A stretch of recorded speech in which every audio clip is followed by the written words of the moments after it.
she forced to marry a cold, older millionaire. What he did on their wedding night left her breathless. "Hi, my beautiful family. It's your Mr. Peter.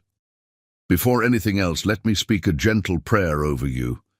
As if I'm holding your hand through the screen, may today bring you softness where you've been hardened by life. May love show up in quiet ways, in a smile, a breeze, a memory. May your heart be lifted without reason, and may your soul breathe easier than it did yesterday. I pray your home is filled with warmth, your mind with peace, and your days with the kind of joy that doesn't shout, but quietly stays. You are loved more than you know, and never walking this life alone. Now, my sweet family, this story is close to my heart. Though I'm not the voice you'll hear today, every word came from me, written with the same love I've always poured into your lives. James, my brother, is here to bring it to life while I rest. But before we begin, can I ask you something gently? Are my introductions too long for you? I only speak like this because I love you deeply, and I want every video to feel like home, like someone truly sees you. To my beautiful first-time visitors, welcome to the family. Please stay till the end. Give James a full chance. Let the story settle in your heart. And if it doesn't feel right, you can always tell me. Your voice matters. And now, with all the love in my heart, please say a little prayer for me. No need for fancy words. Just lift my name with kindness. That's all I ask. And please, family, stay for the full story. Not because I need the view, but because this was written with you in mind. Every second, every breath. Like the video. Leave a warm comment. Let me feel you here, close and loving. You are not just my audience. You're my heart. Now take a deep breath. Let love lead you into this moment. And let James begin the story. A story made with tenderness and written just for you. The sleek Aston Martin sliced through Chicago's downtown streets like a silver bullet, its engine purring with the confidence of its owner. Bernard Ellison gripped the steering wheel with the same intensity he brought to every board meeting, every merger, every decision that had built his billion-dollar empire.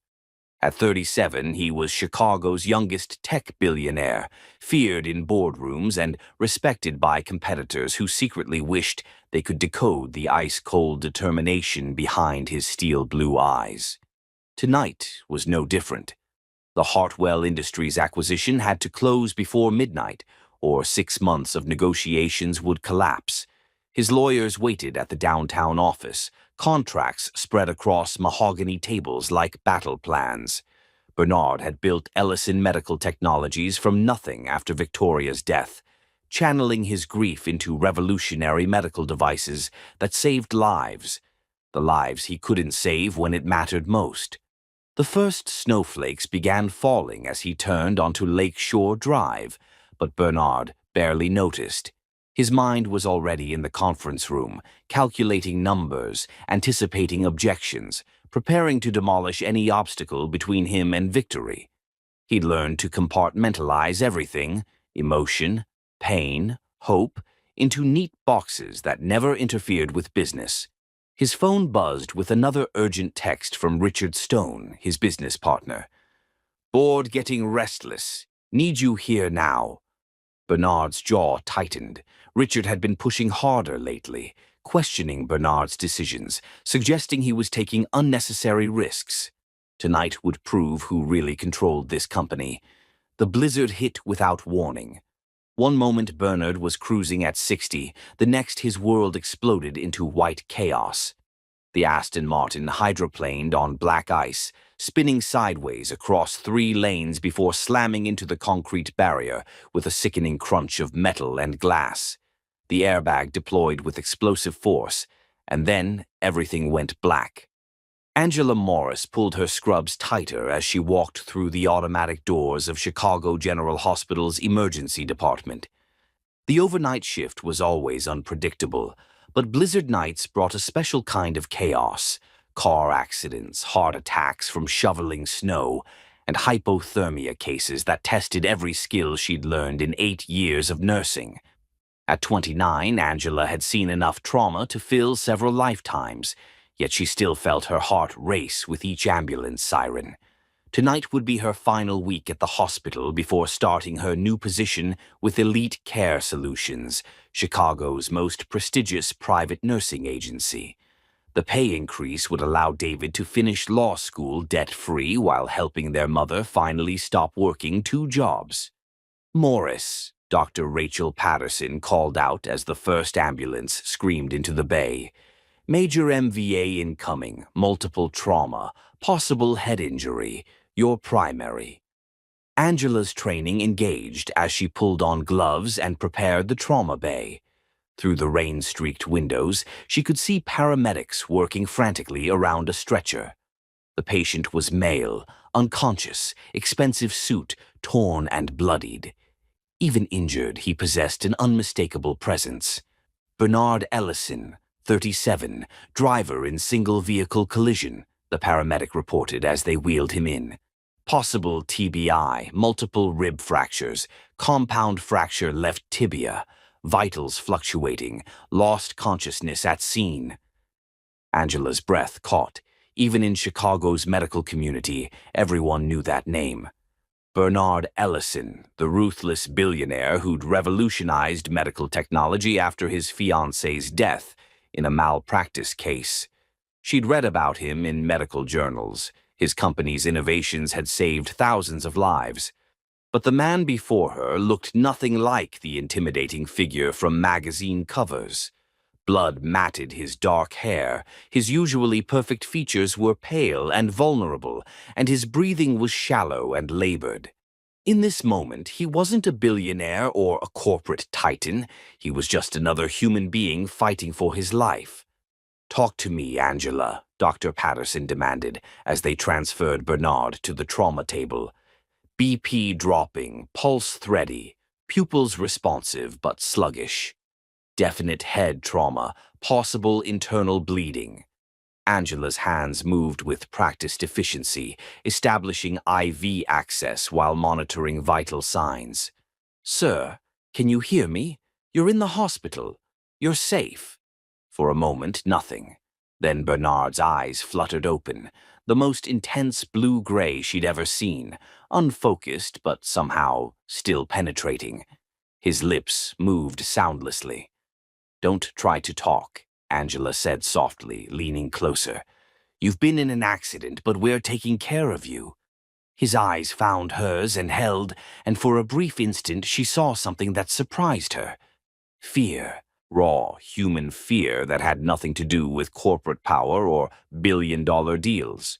His hand moved slightly, and without thinking, Angela covered it with hers. "I'm Angela," she whispered. "I'm not going anywhere." The trauma bay exploded into controlled chaos as Dr. Patterson barked orders. X-rays, CT scans, blood work, the full diagnostic arsenal to determine the extent of Bernard's injuries. Angela coordinated it all while maintaining constant contact with her patient, talking him through each procedure even though he drifted in and out of consciousness. 3 hours later, the initial crisis had passed. Bernard's injuries were severe but not life-threatening. Significant concussion, 3 broken ribs, compound leg fracture, and extensive bruising. He'd need surgery on his leg and months of intensive rehabilitation. "He's stable," Dr. Patterson announced, pulling off her gloves. "Going to need significant recovery time, though. Head injuries like this. He's looking at months of cognitive rehabilitation, physical therapy, the works." Angela nodded, making notes in Bernard's chart. She dealt with similar cases before. Wealthy, powerful men who became impossible patients because they couldn't accept their temporary helplessness. She was already preparing herself for demands, tantrums, and entitled behavior. But as she checked his vitals one final time before transferring him to ICU, Bernard's eyes opened again. This time they were clearer, more focused. "Angela," he said, his voice hoarse but surprisingly gentle. That's That's a beautiful name. She blinked, taken off guard. How are you feeling, Mr. Ellison? Like I've been hit by a truck. He tried to smile, wincing at the effort. But alive. Thanks to you. I was just doing my job. No. His gaze held hers with startling intensity. It was more than that. I could hear your voice when everything else was dark. You kept me anchored. Angela felt heat rise in her cheeks. There was an unexpected quality in the way he looked at her, not with the entitled expectation she'd anticipated, but with genuine gratitude and something deeper that made her pulse quicken, despite her professional training. You're going to be fine, she said, her voice softer than she intended. But you'll need extensive care during recovery. Someone will contact your family about arrangements. No family, Bernard said quietly. Just business associates who see me as a profit margin. The sadness in his voice caught Angela off guard. Here was one of the world's most powerful men, and he was utterly alone. Before she could respond, his assistant burst into the ICU, a thin, nervous man with wire-rimmed glasses and an expensive suit. Mr. Ellison, thank God you're conscious. The Hartwell deal collapsed, the board is panicking, and Richard Stone is calling emergency meetings. We need to... Robert. Bernard's voice carried unmistakable authority despite his weakened state. I need private nursing care for my recovery. Contact the best agencies in Chicago and arrange interviews. Angela's heart skipped. Elite Care Solutions was exactly the type of agency that would handle such arrangements. Sir, are you sure about private nursing? Hospital care might be more.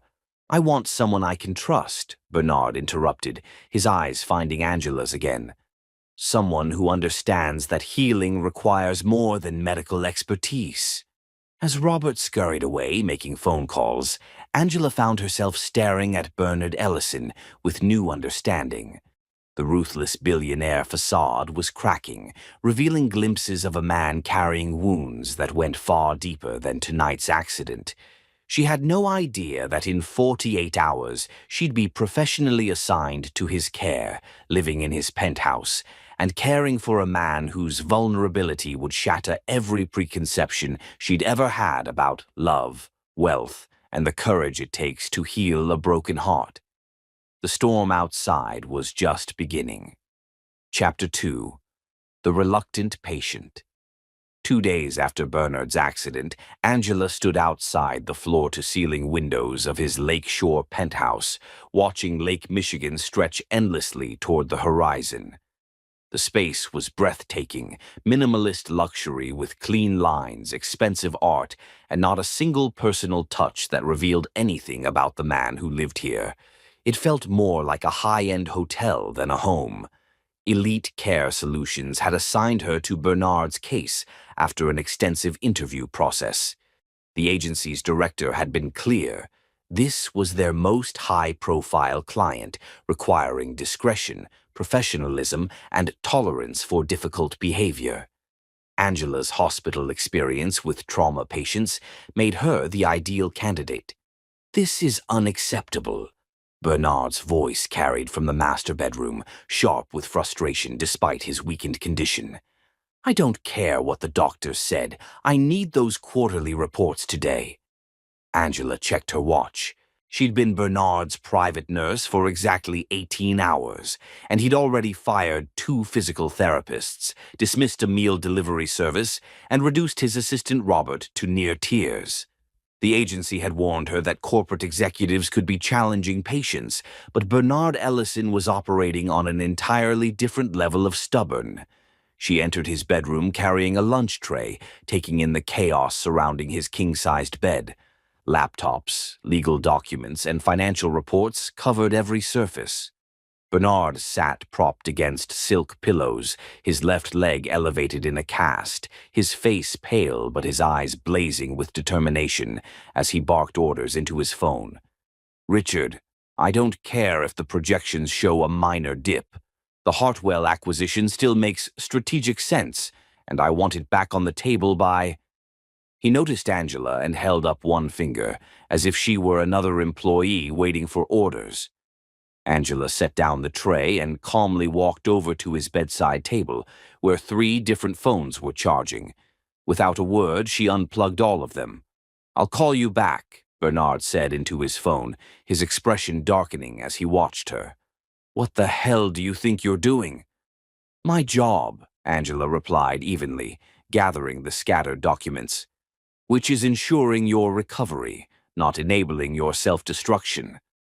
Those reports are crucial to—" "Your blood pressure spiking to dangerous levels," Angela interrupted, checking the monitor beside his bed. 160/95. Your body is trying to heal from significant trauma, and you're flooding it with stress hormones. Bernard's jaw tightened. "I don't have the luxury of lying around feeling sorry for myself. My company needs—" "Your company needs you alive and functional, not driving yourself into a stroke." Angela moved to the windows, pulling the blackout curtains partially closed. "You have a severe concussion, Mr. Ellison. Overstimulation and stress can cause permanent cognitive damage." "Don't patronize me," Bernard snapped. "I built a billion-dollar empire. I think I can manage my own recovery." Angela turned to face him, her brown eyes steady and unflinching. "How?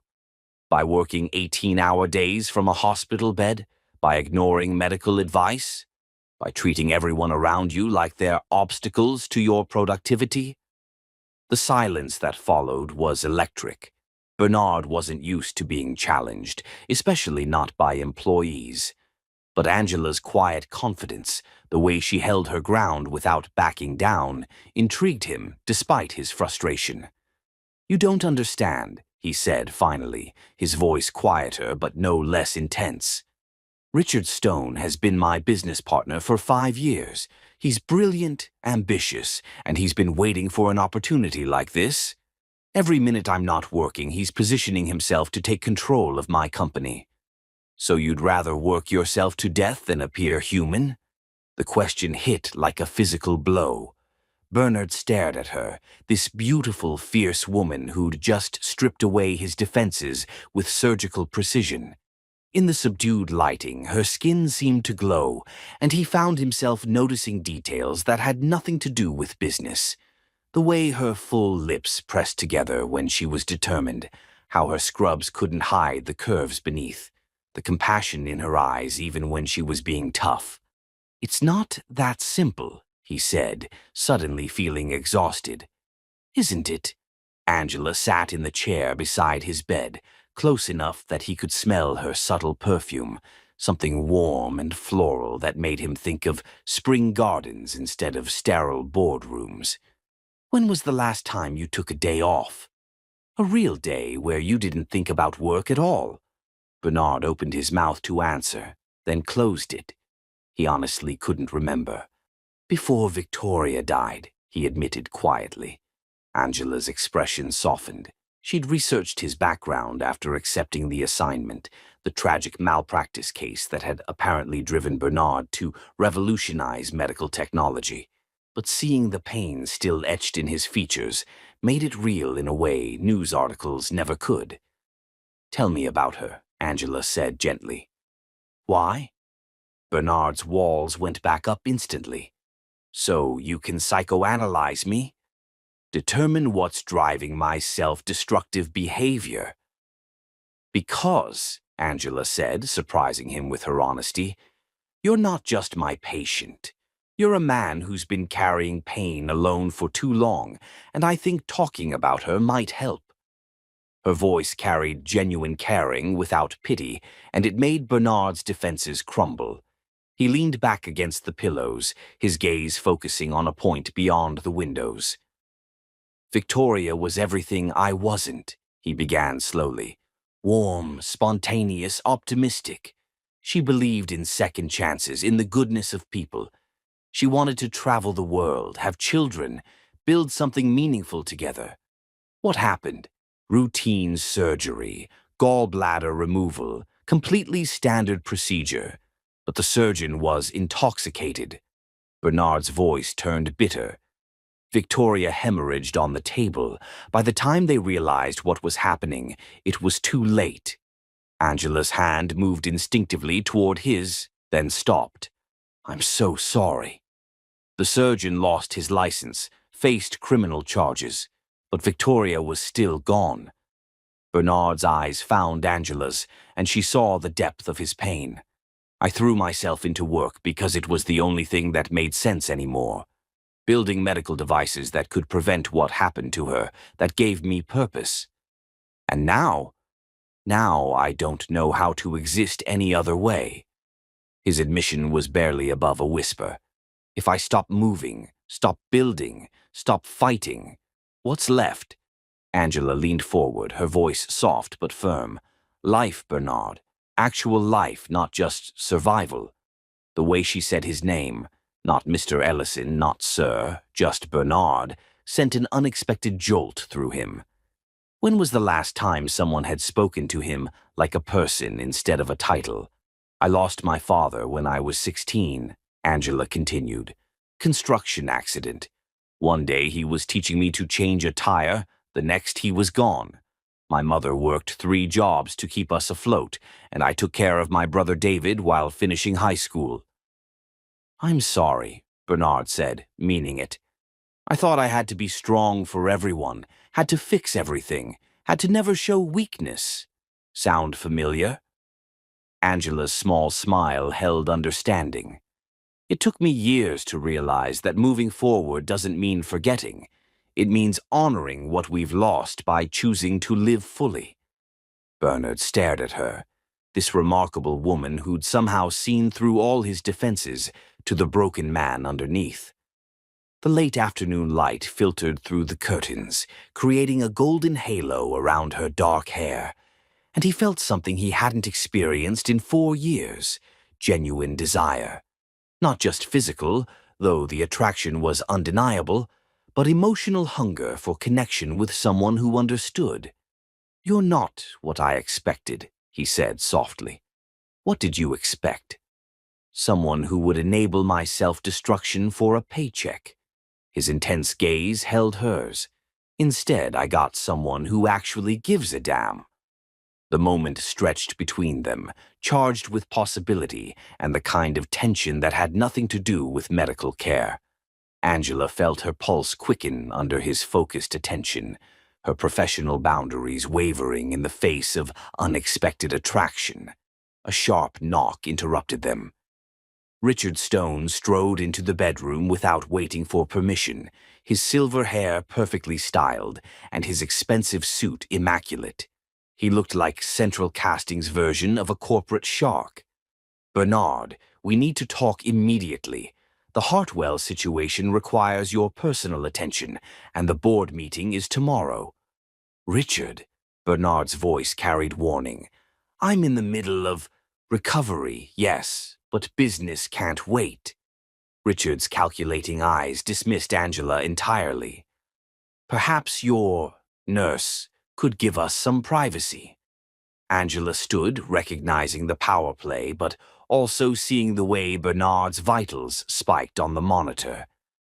"Actually, Mr. Stone, my patient needs rest. Perhaps you could schedule an appointment through proper channels." Richard's smile was sharp as a blade. "I don't think you understand who you're speaking to, Miss Morris.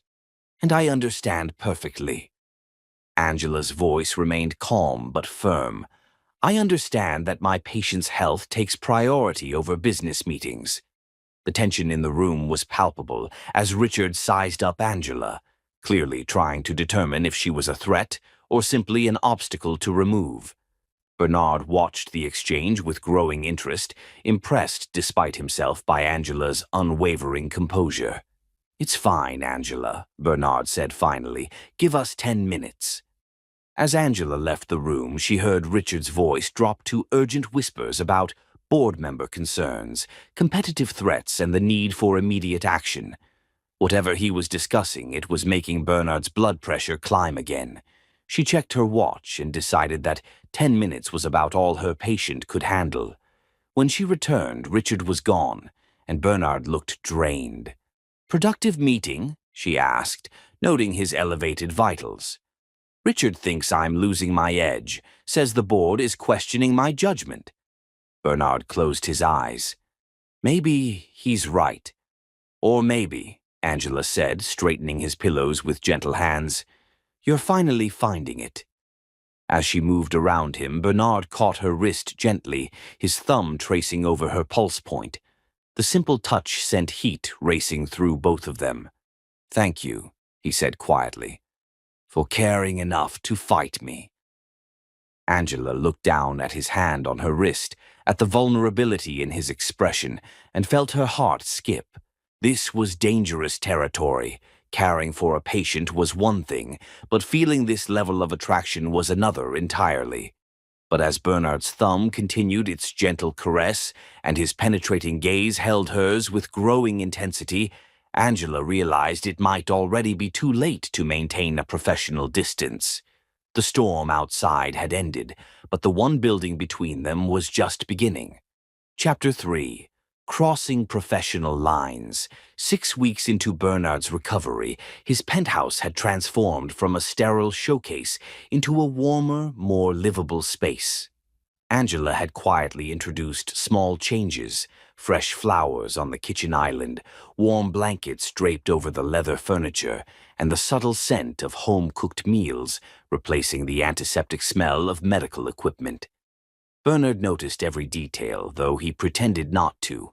He found himself looking forward to Angela's presence more than his healing body required, watching the way sunlight caught the gold highlights in her dark hair, how her laugh could fill the vast space with warmth he hadn't felt in years. Ready for physical therapy? Angela asked, entering his bedroom with professional cheer that didn't quite hide the tension that had been building between them. Bernard looked up from his laptop. She'd negotiated limited work time as his concussion symptoms improved, and felt the familiar jolt of awareness that struck him every time she walked into a room. Today she wore fitted black leggings and a soft burgundy top that accentuated every curve while remaining completely appropriate. Somehow that made her even more desirable. "Do I have a choice?" he asked, closing the laptop with obvious reluctance. "Not if you want to walk without permanent complications." Angela moved to his bedside, her hands already reaching to help him stand. "Come on, let's see how that leg is feeling today." The moment her hands touched him, Bernard felt electricity shoot through his system. 6 weeks of physical therapy meant 6 weeks of Angela's gentle touches, her hands guiding his movements, supporting his weight, helping him relearn basic functions his body had forgotten. It was professional torture of the most exquisite kind. Angela felt it too, the way his muscles tensed under her touch, how his breathing changed when she stood close, the way his blue-gray eyes tracked her every movement with increasing intensity. She'd worked with dozens of attractive patients before, but none had ever made her forget her professional boundaries, quite like Bernard Ellison. "Let's start with range of motion," she said, helping him stand beside the parallel bars they'd installed in his spacious living room. The Chicago skyline stretched beyond the windows, but neither of them was paying attention to the view. Bernard gripped the bars, his jaw tight with concentration and pain as he attempted the exercises. His left leg, still healing from the compound fracture, trembled with the effort of bearing weight. Angela stood close behind him, her hands ready to catch him if he faltered. "Good," she murmured, her voice low and encouraging. "Now, try taking a step." Bernard attempted to move forward, but his leg buckled slightly. Angela's arms went around him instantly, her body pressing against his back as she steadied him. For a moment they froze, both acutely aware of every point of contact, her chest against his shoulder blades, her hands spread across his torso, his heart pounding against her palm. "Okay?" Angela breathed, not moving away despite every professional instinct screaming at her to maintain distance. "More than okay." Bernard's voice was rough with more than exertion. She helped him back to sitting position but stayed close, ostensibly checking his vitals. Her fingers found his pulse at his wrist, and Bernard watched her face as she concentrated, memorizing the way her lower lip caught between her teeth when she focused. Heart rate elevated, she observed quietly. Wonder why? Bernard replied, his gaze never leaving her face. The moment stretched between them, charged with possibility and want. Angela's professional training warred with the desire coursing through her veins. She should step back, maintain boundaries, remember why she was here. Instead, she found herself leaning closer. "Bernard," she began, not sure if she was warning him or herself. "I know," he said softly. "I know this complicates everything, but I can't stop thinking about you, Angela. About this." His hand came up to cup her cheek, thumb tracing the line of her cheekbone with reverent gentleness. Angela's eyes fluttered closed at the touch, her resolve crumbling like sand. "We can't," she whispered, even as she leaned into his touch. "You're my patient. I could lose my license, my career." "Then tell me to stop," Bernard said, his thumb moving to trace her lower lip. "Tell me you don't feel this too, and I'll never touch you again." Angela opened her eyes, meeting his intense stare. The smart thing, the professional thing, would be to lie, to step back and rebuild the walls between them. But looking into Bernard's eyes, seeing the vulnerability beneath the desire, the way he was offering her his heart along with his want, she couldn't bring herself to do it. Before she could respond, the elevator chimed, announcing a visitor. Angela sprang back from Bernard like she'd been burned, her cheeks flushing as she smoothed down her top. "That's probably David," she said, grateful for the interruption despite the frustrated desire still humming through her body. "I mentioned he might stop by today."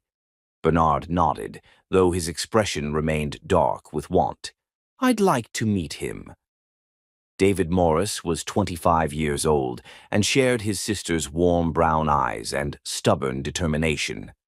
Where Angela was curved and feminine, David was tall and lean, his expensive suit marking him as someone who understood the world Bernard inhabited. "Mr. Ellison," David said formally, extending his hand as Angela made introductions. "I've read about your work in medical technology, impressive innovations." "Thank you." Bernard shook his hand, noting the firm grip and direct eye contact. "Angela tells me you're in law school." "Harvard Law, actually. 3rd year." David's voice carried pride but also caution as he studied the man his sister was caring for. "Specializing in corporate law." "Harvard. Excellent choice." Bernard settled back in his chair, curious about this young man who clearly meant everything to Angela. "What draws you to corporate law?" "Control," David answered honestly. "Growing up, we never had it. Landlords, bill collectors, employers, everyone else made decisions that affected our lives. I decided early that I wanted to be the one with the power to protect my family." Bernard respected the honesty. "And what do you think of your sister working for me?" David's gaze sharpened. "I think my sister is the best nurse in Chicago, and you're fortunate to have her care. I also think you're a man used to getting what you want, and I hope you understand that Angela isn't for sale." The protective edge in David's voice might have offended another wealthy man, but Bernard found himself approving. "Your sister is remarkable," he said simply. "And you're right. She deserves someone who values her for more than what she can do for him." David's expression shifted as he heard genuine respect in Bernard's tone. This wasn't the entitled billionaire he'd expected.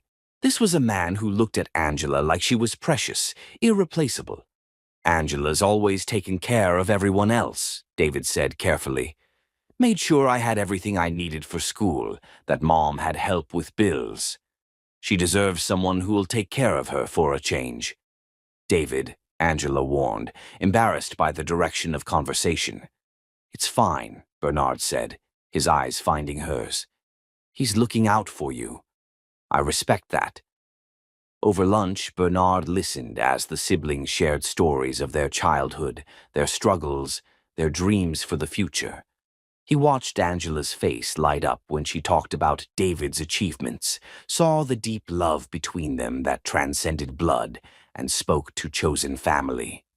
"You should see the clinic where Angela volunteers," David told Bernard. "Free health care for families who can't afford insurance. She works full days here, then goes there on weekends to help people who have nothing." Bernard's attention focused on Angela across the table. "You never mentioned that." Angela shrugged, clearly uncomfortable with the praise.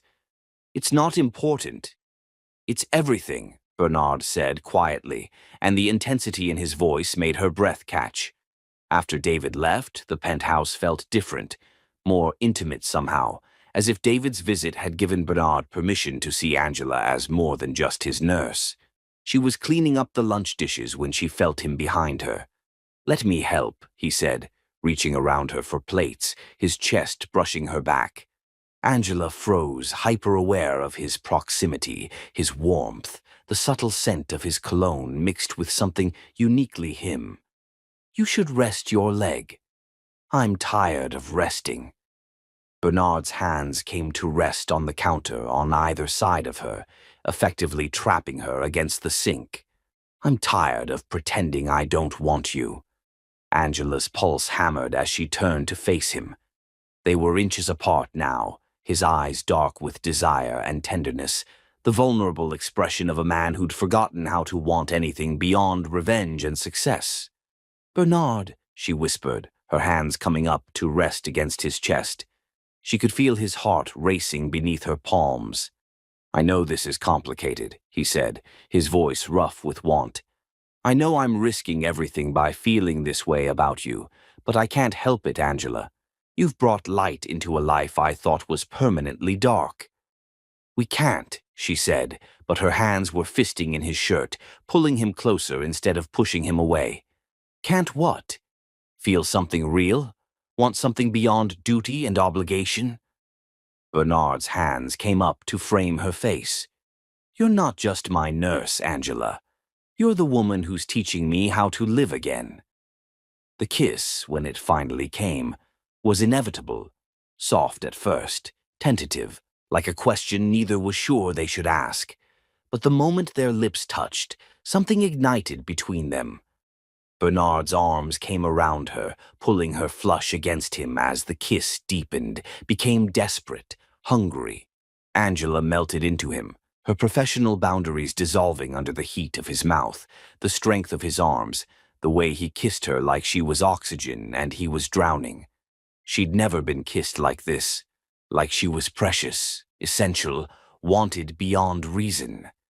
When they finally broke apart, both were breathing hard, foreheads pressed together as they tried to process what had just happened. "We're in trouble," Angela whispered. Bernard's thumb traced her swollen lower lip. "The best kind of trouble." As evening fell over Chicago, neither of them mentioned the kiss again, but everything had changed. The way Bernard watched her move through his space, the way Angela's touch lingered during medical checks, the electricity that sparked every time they accidentally brushed against each other. They'd crossed a line there was no going back from, and both of them knew it. The question now wasn't whether they wanted each other, it was whether they were brave enough to fight for something that could cost them everything, or strong enough to walk away from the kind of love that came once in a lifetime. Outside the windows, Chicago glittered like diamonds against velvet, beautiful and unforgiving. But inside Bernard's penthouse, two people who'd built walls around their hearts were finally ready to tear them down. Chapter 4: When Business Becomes Personal. The morning after their kiss, Angela woke in the guest bedroom of Bernard's penthouse with her heart racing and her professional ethics in complete chaos. She'd spent the night replaying every moment, the way Bernard had looked at her like she was precious, how his hands had trembled slightly when he touched her face, the desperate hunger in his kiss that matched her own.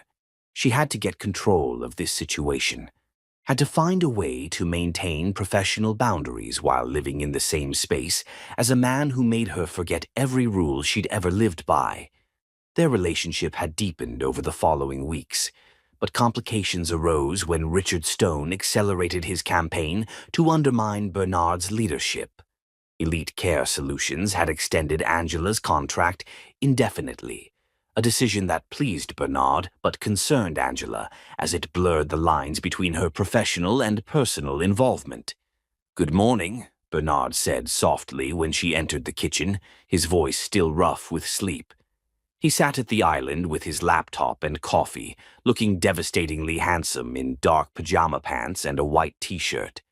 His hair was mussed from sleep, and when he looked up at her, Angela felt her resolve waver. "Morning. How's your pain level today?" Angela busied herself pouring coffee, hyper-aware of his gaze tracking her every movement. "Manageable." Bernard's response was carefully neutral, but the undercurrent of tension was impossible to miss. "Angela, about last night." "Was unprofessional," she interrupted quickly, not looking at him. "We both know that. You're my patient, I'm your nurse, and what happened can't happen again." The silence that followed was deafening. When Angela finally risked a glance at Bernard, his expression was unreadable. "Is that what you really want?" he asked quietly. Before Angela could answer, the elevator chimed. Richard Stone emerged with the confidence of a man who owned the space, his silver hair perfectly styled despite the early hour. He carried a leather briefcase and wore the expression of someone preparing for battle. "Bernard, we have a situation," Richard announced without preamble, then noticed Angela. His pale blue eyes assessed her with practiced calculation. "Perhaps we could have some privacy." "Angela stays," Bernard said firmly, his protective instincts flaring at Richard's dismissive tone. "Whatever you have to say, you can say in front of her." Richard's mouth tightened almost imperceptibly. Over the past weeks, he'd been building his case against Bernard's leadership, and Angela's presence was becoming a useful weapon. "Very well. The board has called an emergency meeting for this afternoon. There are serious concerns about your fitness to lead, given your current condition and recent decisions." "What recent decisions?" Bernard's voice carried warning. "Your insistence on pursuing the Hartwell acquisition despite changed market conditions. Your refusal to consider the Medicorp merger that could increase profits by 40%. Your general unavailability during a critical growth period." Richard's gaze flicked meaningfully toward Angela. "Some board members question whether your judgment has been compromised by personal circumstances." Angela felt heat rise in her cheeks. She didn't need Richard to spell out his implication. "My judgment is fine," Bernard said with dangerous quiet. "My decisions are based on long-term strategic vision, not quarterly panic." Nevertheless, the board wants assurances. James Morrison has been particularly vocal about your extended absence and irregular decision-making patterns. Richard pulled out his phone, scrolling through messages with theatrical efficiency. "There's also been talk about your living arrangements and whether they represent appropriate professional boundaries." The threat was subtle but clear. Richard had done his research and was prepared to use Angela's presence as evidence of Bernard's compromised state. "Set up the video conference for this afternoon," Bernard ordered coldly. "I'll address the board's concerns directly." "Bernard, you're in no condition to—" "I'm in perfect condition to remind the board who built this company," Bernard interrupted, his voice sharp as steel, "and who has the vision to keep it growing." After Richard left, the penthouse felt charged with toxic energy. Angela watched Bernard pace as much as his healing leg would allow, his face dark with fury and something deeper, betrayal. "He's been planning this for months," Bernard said finally, "using my recovery as an excuse to position himself for a takeover, and now he's using you as ammunition." "Maybe I should leave," Angela said quietly. "If my presence here is causing problems for you." "You're not the problem," Bernard said fiercely, turning to face her.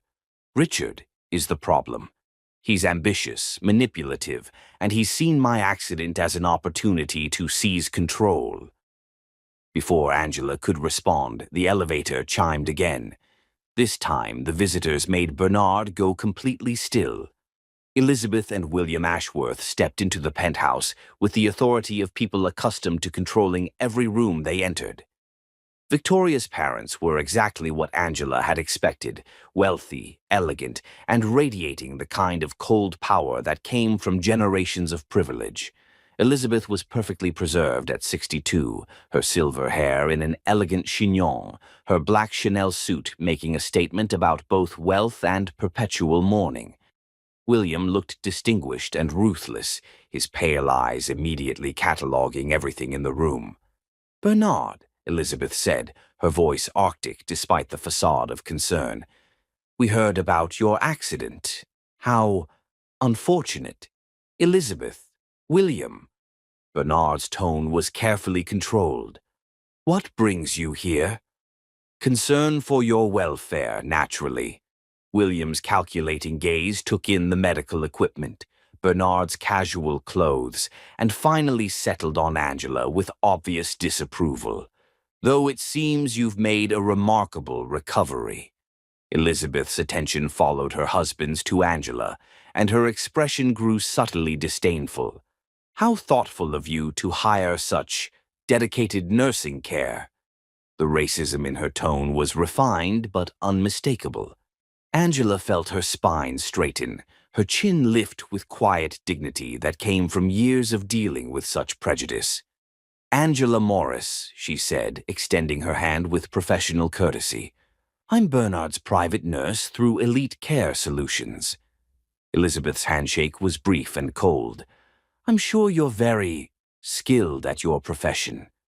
The implication hung in the air like poison. Bernard stepped closer to Angela, his jaw tight with anger. "Angela is the finest nurse in Chicago," he said with icy precision. "Her care has been exemplary." "I'm sure it has," William said with false warmth that was somehow more threatening than open hostility. "Bernard, we need to discuss some family matters. Perhaps your nurse could give us privacy." "Actually, I should check on my other duties," Angela said quickly, recognizing the power play and not wanting to make things worse for Bernard. As she left the room, she heard Elizabeth's voice drop to a conversational whisper that somehow felt more dangerous than shouting.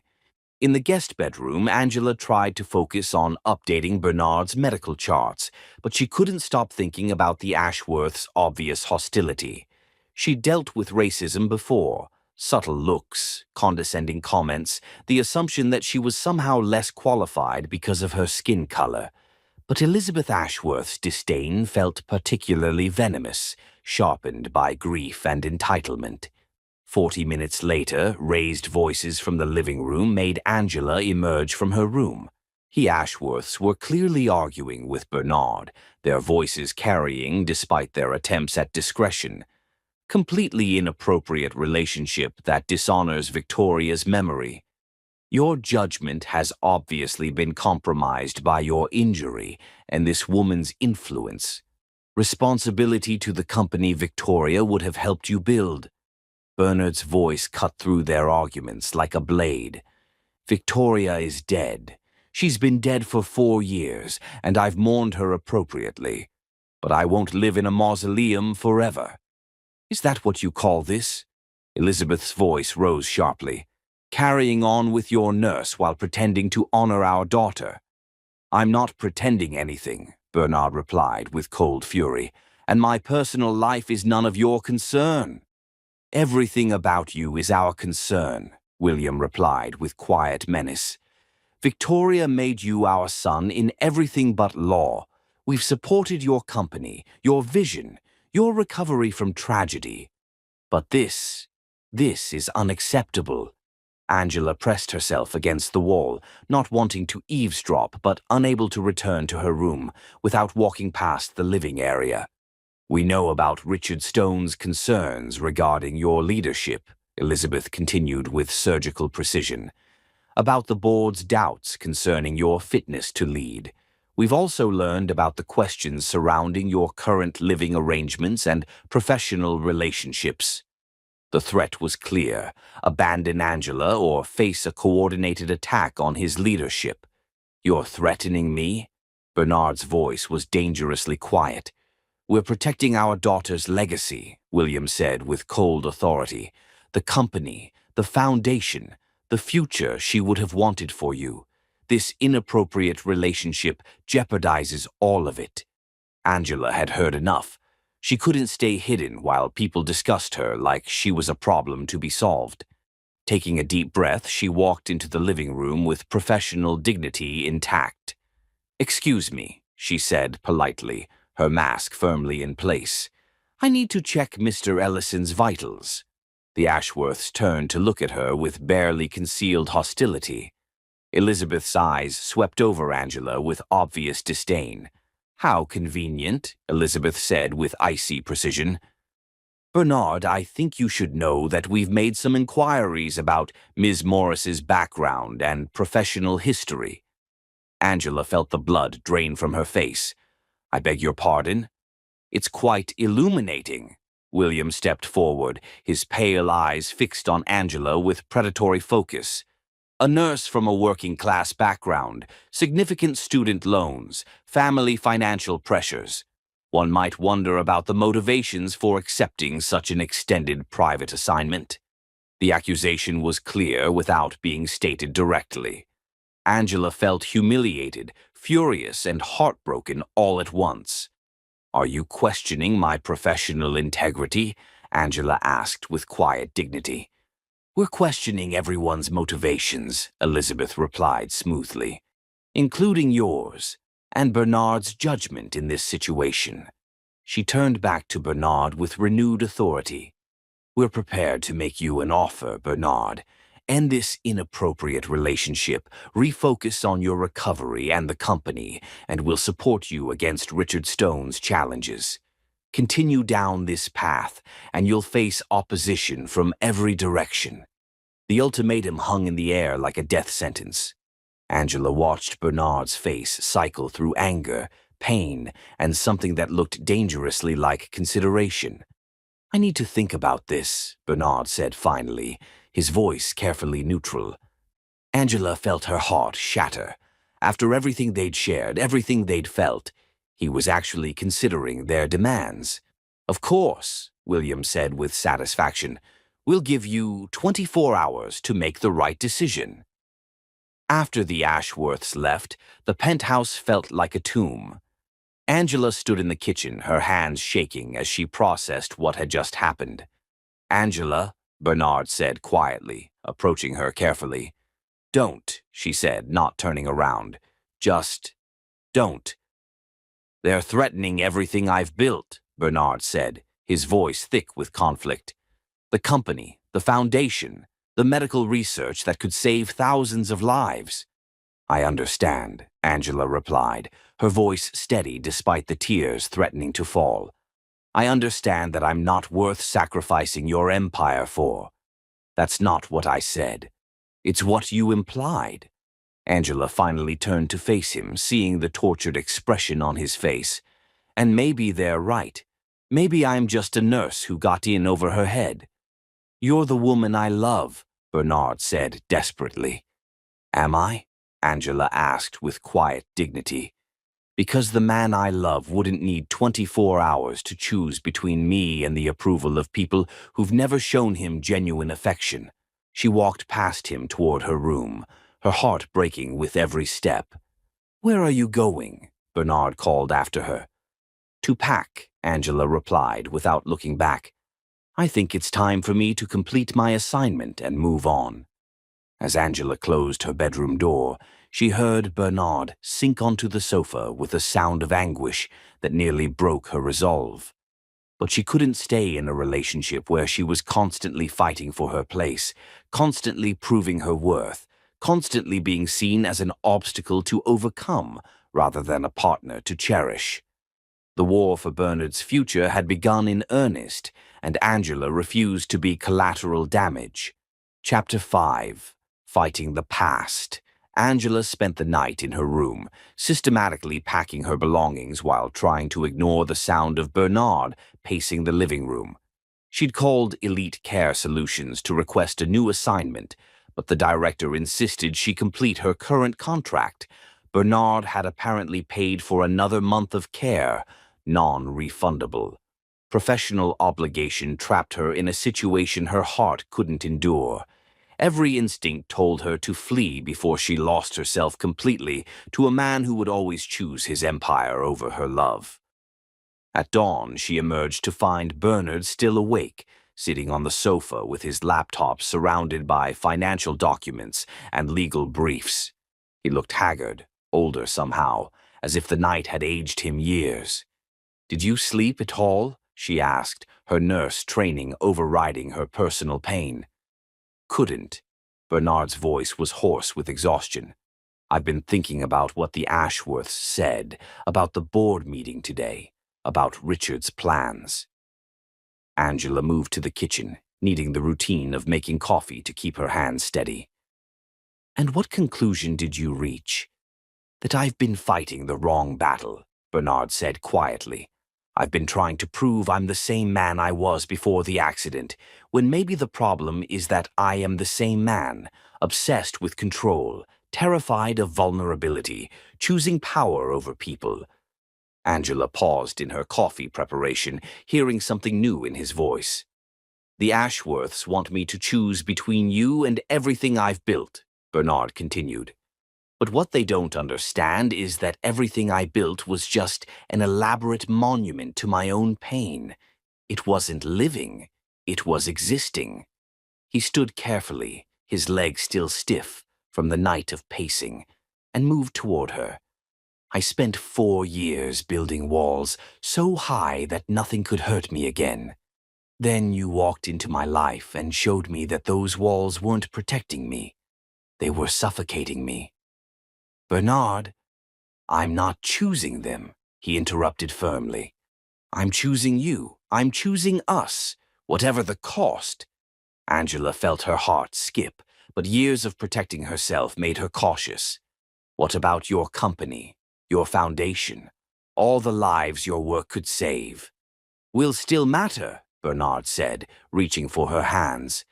"But not more than the life I could build with you, not more than the love you've given me." Before Angela could respond, Bernard's phone rang. Robert's name flashed on the screen. "Sir, I've discovered something about Richard Stone that you need to see immediately."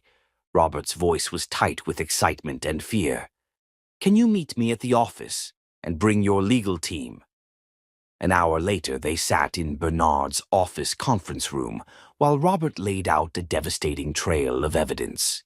Financial records, email communications, and bank statements painted a picture of systematic corporate betrayal. "Richard has been embezzling company funds for 18 months, Robert explained, his voice shaking slightly. "But it's more sophisticated than simple theft. He's been manipulating project budgets, inflating vendor costs, and skimming the difference into offshore accounts." Angela watched Bernard process the information with the cold focus that had made him legendary in business circles. This was the billionaire the world knew, analytical, ruthless, completely in control. "How much?" Bernard asked quietly. "Approximately $8 million, Robert replied. "But the intellectual property theft is potentially worth 10 times that amount. He's been selling our research data to competitors, sabotaging our patent applications, and deliberately undermining projects that would increase company value." Bernard's expression grew darker with each revelation. "Why?" "Best guess?" "He needed money fast to cover gambling debts and bad investments.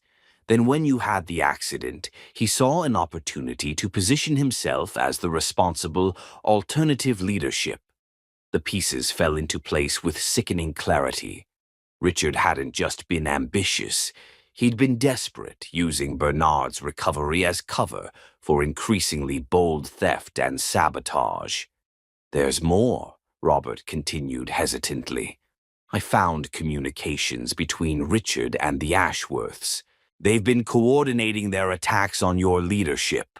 Richard provided them with information about your relationship with Angela, and they've been feeding him intelligence about board member concerns. Angela felt sick. The Ashworth family hadn't just been protecting Victoria's memory, they'd been actively collaborating with a criminal to destroy Bernard's life. "We need to call an emergency board meeting," Bernard said finally. "Today, before Richard can do any more damage." "Sir, are you sure you're ready for that kind of confrontation?" Robert asked. "The stress, your recovery—" "I'm ready," Bernard replied with steel in his voice, "and this time I'm not fighting alone." He turned to Angela, his expression intense but no longer tortured. "Will you stand with me? Not as my nurse, but as the woman I love." Angela looked at this man who'd chosen her over his safe, controlled world, who was prepared to fight for their future regardless of the cost. Always.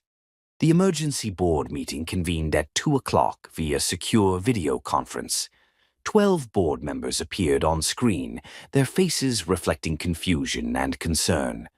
Richard Stone sat at the conference table with Bernard and Angela, his confident facade beginning to crack as he realized something had changed. "Board members," Bernard began, his voice carrying absolute authority. "Thank you for joining this emergency session. We're here to address serious criminal activity that threatens the foundation of this company." He laid out the evidence with methodical precision: financial records showing Richard's embezzlement, communications proving intellectual property theft, and documentation of deliberate sabotage of company projects. Richard's face went from confident to pale to desperate as the scope of his exposure became clear. "This is preposterous," Richard sputtered. Bernard's clearly not thinking rationally. His head injury, his inappropriate relationship with his nurse. "My relationship with Angela has nothing to do with your crimes," Bernard interrupted coldly. "Though I understand you've been using it as a distraction from your theft." Bernard clicked to the next slide, showing communications between Richard and the Ashworths. "You've also been collaborating with outside parties to undermine my leadership while stealing from the company that trusted you." The board members' expressions shifted from confusion to anger as they processed the scope of Richard's betrayal. James Morrison, the most powerful board member, leaned forward with cold fury. "Richard, is this true? I was protecting this company from Bernard's compromised judgment," Richard said desperately. "His accident affected his cognitive function, his decision-making ability."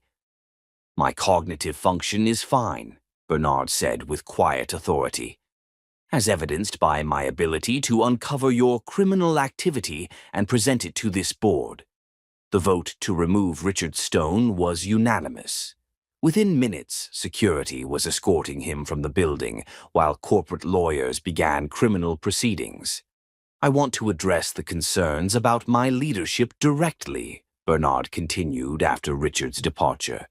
"Some of you have questioned my judgment, my priorities, and my relationship with Angela Morris." Angela tensed, but Bernard's voice remained steady and sure. "Angela isn't just my nurse. She's the woman who saved my life in every way possible. Her presence in my life has made me a better leader, not a compromised one.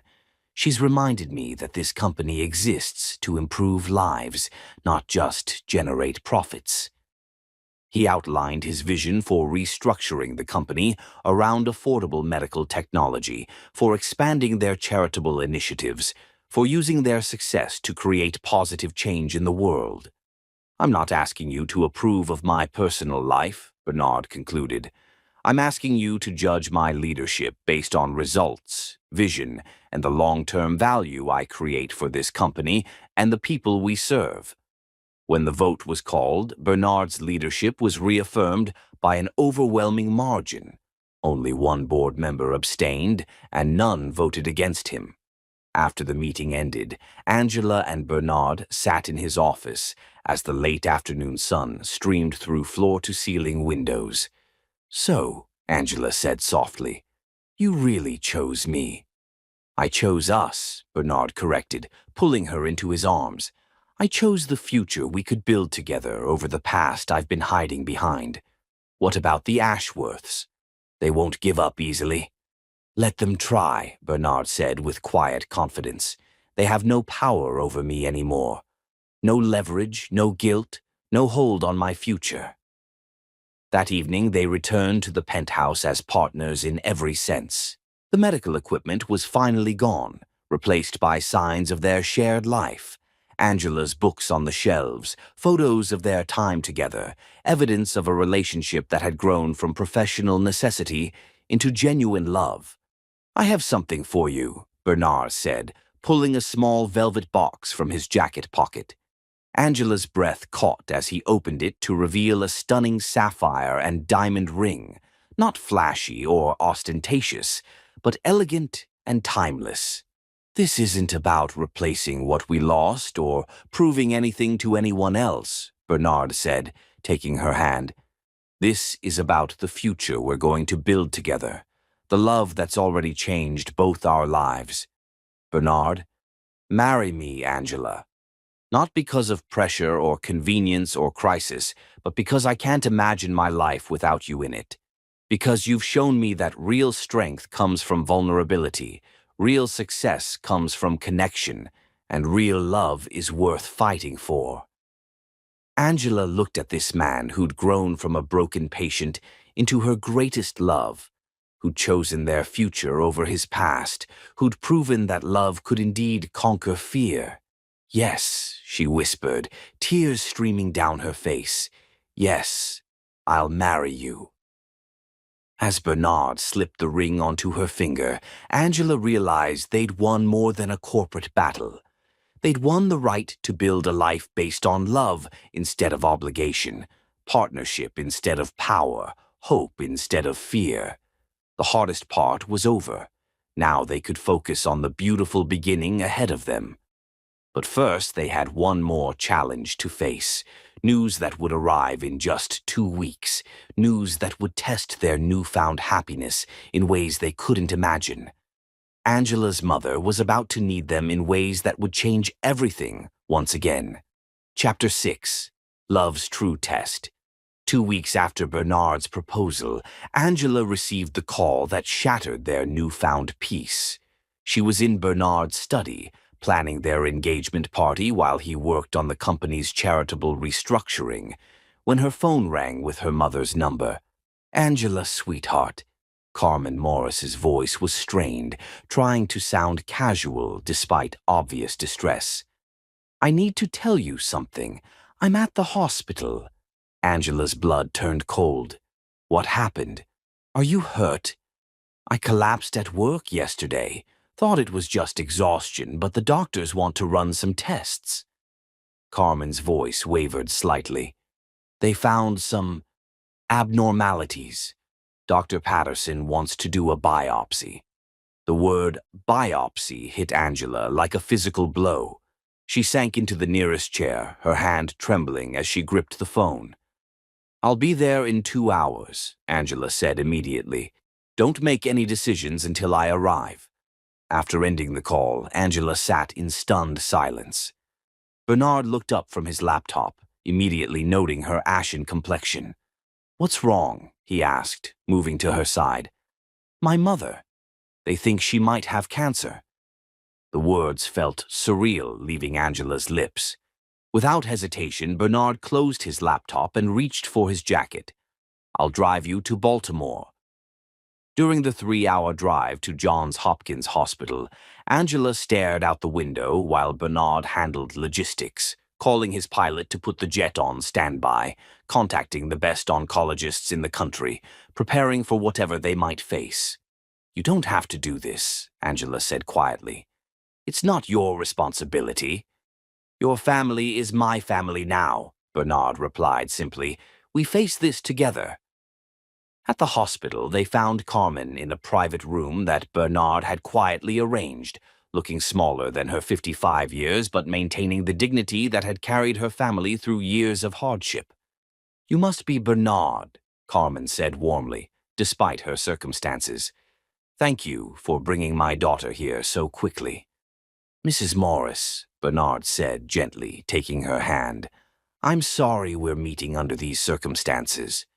Dr. Patricia Chen, Carmen's oncologist, arrived with test results that confirmed their worst fears. Aggressive pancreatic cancer, stage 3, with spread to nearby lymph nodes. With traditional treatment, chemotherapy, and radiation, we're looking at extending quality of life rather than cure, Dr. Chen explained gently. The prognosis is 12 to 18 months. Angela felt the world tilt beneath her feet. 12 to 18 months wasn't enough time. They just found happiness, just gotten engaged, just started planning a future together. "Are there other options?" Bernard asked immediately. "There's an experimental treatment program here at Hopkins," Dr. Chen replied. "A combination of targeted immunotherapy and precision radiation that's shown promising results in early trials. But it's extremely expensive, approximately $400,000 for the full protocol, and not covered by insurance." Angela's heart sank. Even with her increased income from elite care solutions, that kind of money was impossible. Her mother's insurance would cover basic treatment, but not experimental procedures. "What are the success rates for the experimental treatment?" Bernard asked. "Promising, but not guaranteed. We're seeing extended life expectancy of 3 to 5 years in 60% of patients, with a 20% chance of full remission." "We'll take it," Bernard said immediately. "Bernard, no." Angela turned to him with wide eyes. "You can't—" "Dr. Chen, what do we need to do to get Mrs. Morris into the program?" Bernard continued as if Angela hadn't spoken. "I'd need to make some calls, but given her condition and our current enrollment, we could probably arrange admission within the week. However, the financial arrangements would need to be confirmed." "That won't be a problem," Bernard interrupted. "I'll have my assistant contact your billing department today."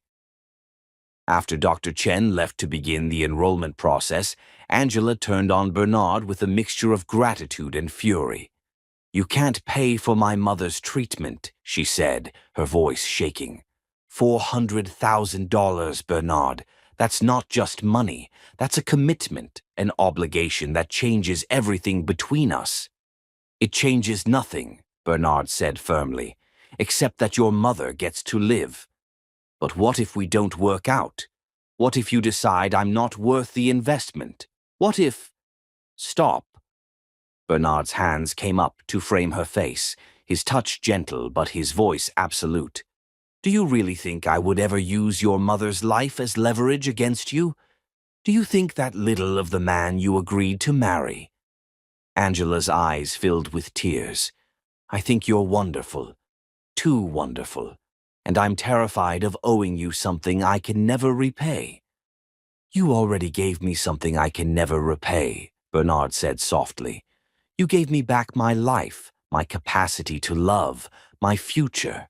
$400,000 is nothing compared to that." "It's not nothing to me," Angela protested. "It's more money than my family will make in a decade. It's what I want to do for the woman I love and the mother who raised her," Bernard interrupted. "Angela, I have more money than I could spend in 10 lifetimes. Let me use it for something that matters." Carmen had been listening to their exchange with growing concern. "I don't want to cause problems between you two," she said quietly. "If this treatment is causing conflict—" "It's not," Bernard said firmly, never taking his eyes off Angela. "There's no conflict here. Just fear, and fear makes us say things we don't mean." Angela looked between her mother, the woman who'd sacrificed everything to raise her children, and Bernard, the man who was willing to sacrifice everything to save them. The weight of accepting such generosity felt overwhelming. "I can't just take your money," Angela said desperately. "Then marry me," Bernard replied. "Tomorrow, today. Right now, if possible." Angela's breath caught. "What?" "Marry me today," Bernard repeated, his voice steady and sure. "Not in 6 months with a big ceremony and perfect planning. Marry me now in this hospital, with your mother as our witness." "Bernard, that's crazy." "It's practical," he corrected. "If we're married, then your mother's treatment isn't charity. It's family taking care of family. If we're married, then everything I have is yours too, and you never have to feel indebted." Angela stared at him. This extraordinary man who was offering to rearrange his entire life to ease her fears. "You want to get married in a hospital?" "I want to marry you wherever you'll have me," Bernard said simply. "But yes, I think it's perfect. We met in a hospital. You saved my life in a hospital. Now we can promise to save each other in a hospital." Carmen was crying openly, moved by the depth of Bernard's love for her daughter. "Sweetheart," she said to Angela, "this man isn't asking you to marry him because of my illness. He's asking you to marry him despite it. He's choosing to take on a sick mother-in-law when he could run away from the complications. But our engagement party, our plans, can still happen," Bernard said. "We'll have the celebration later with all our friends and the perfect dress and flowers. But right now, today, I want to make you my wife so that there's never any question about where I stand or what you mean to me." Angela looked at Bernard, this man who'd gone from patient to lover to fiancé to her greatest champion in the space of 6 months. He was willing to marry her in a hospital room to ease her fears about accepting help. He was willing to spend a fortune on experimental treatment for a woman he'd just met. He was willing to bind himself to her permanently in the face of medical crisis and family complexity.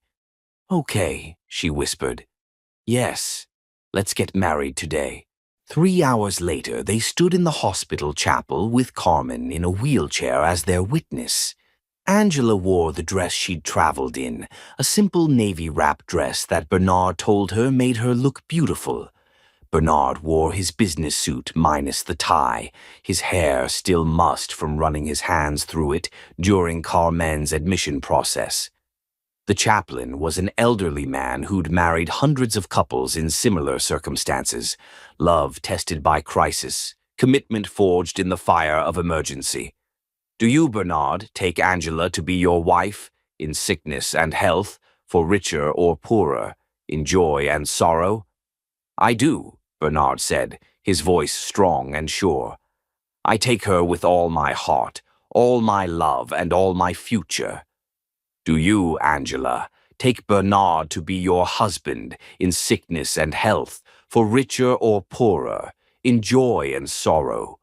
Angela looked into Bernard's intense gaze and saw everything she needed: love, commitment, partnership, hope. "I do," she said through tears. "I take him completely, gratefully, forever." They exchanged the sapphire engagement ring for a simple platinum band that Bernard had bought in the hospital gift shop. When the chaplain pronounced them husband and wife, their kiss was tender and full of promise for whatever storms they'd weather together. "Congratulations, Mrs. Ellison," Bernard murmured against her lips.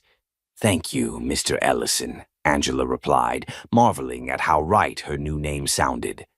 That evening, while Carmen began pre-treatment preparation, Angela and Bernard checked into a nearby hotel as husband and wife. Their wedding night was quiet, tender, full of soft touches and whispered promises. "Any regrets?" Bernard asked as they lay together in the darkness, Angela's head on his chest. "Only that my father couldn't walk me down the aisle," Angela said softly. "But he would have loved you. He would have been so grateful that someone loves me enough to take care of our family." "I don't feel like I'm taking care of your family," Bernard said, his arms tightening around her. "I feel like I'm finally gaining the family I've always wanted."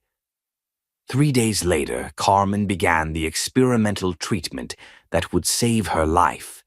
Bernard sat with Angela through every appointment, held her hand during scary moments, and somehow made the sterile treatment rooms feel less frightening with his quiet presence. "You know," Carmen said to Angela during one of her infusion sessions, I spent years worrying about who would take care of you after I'm gone. I never imagined someone would love you enough to take care of me, too." Angela squeezed her mother's hand while watching Bernard coordinate with her medical team, his business skills applied to ensuring she received the best possible care. She'd married a man who proved that love wasn't just about grand gestures or passionate moments. Love was about showing up, fighting for each other, and choosing to build something beautiful even when the foundation felt uncertain. They were married now, committed to facing whatever came next as partners. Angela no longer felt like she was accepting charity. She felt like she was part of a team that would do anything to protect the people they loved. The treatment would work, though they wouldn't know that for weeks. What mattered now was that they'd proven their love could survive the test of crisis, that their commitment was strong enough to weather any storm. As newlyweds facing their first major challenge together, they'd passed with flying colors. Chapter 7, Redemption and Revelation. 6 weeks after their hospital wedding, Carmen Morris was responding remarkably well to the experimental treatment. Her oncologist, Dr. Chen, had cautiously upgraded her prognosis from extended quality of life to possible remission, as tumors shrank and blood work improved beyond their most optimistic projections. Angela and Bernard had settled into married life with surprising ease, splitting time between Chicago and Baltimore while managing both his company's charitable restructuring and her mother's care. Their relationship had deepened through shared crisis, proving that their love could survive real-world pressures beyond corporate intrigue and family interference. But their peace was shattered when William Ashworth filed a lawsuit that threatened everything they'd built together. "A conservatorship petition?" Angela asked in disbelief, reading the legal documents that had been delivered to their penthouse. "He's claiming you're mentally incompetent." Bernard's face was grim as he reviewed the extensive filing. "William's arguing that my head injury caused permanent cognitive impairment and that my recent decisions, marrying you, funding your mother's treatment, restructuring the company, prove I'm no longer capable of managing my affairs." The lawsuit was comprehensive and vicious. William Ashworth had assembled an expensive legal team to argue that Bernard's personality changes since the accident, his relationship with Angela, his shift toward charitable work, his reduced focus on profit maximization, demonstrated he was no longer mentally competent to control his fortune. "They want him declared your conservator," Angela said, her voice tight with fury. "He'd have complete control over your money, your business decisions, even your personal life, including the authority to annul our marriage," Bernard added darkly. "William's arguing that I lacked the mental capacity to consent to marriage." Angela felt sick. After everything they'd survived, after proving their love through crisis and commitment, William Ashworth was trying to destroy their relationship through legal manipulation. "Can he actually do this?" she asked.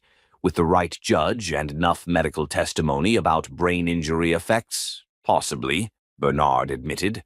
"Brain injury cases are complex, and personality changes can be interpreted as cognitive impairment if you have skilled lawyers making the argument."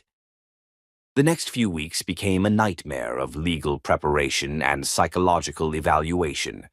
William's lawyers demanded extensive neurological testing, psychiatric assessments, and cognitive evaluations designed to find any evidence of mental impairment. "This is humiliating," Angela said, after watching Bernard endure his third psychological evaluation in 2 weeks. The testing treated him like a specimen rather than a brilliant man who'd built an empire. "It's strategic," Bernard replied wearily. "They're hoping the process itself will make me appear unstable. Death by 1,000 cuts."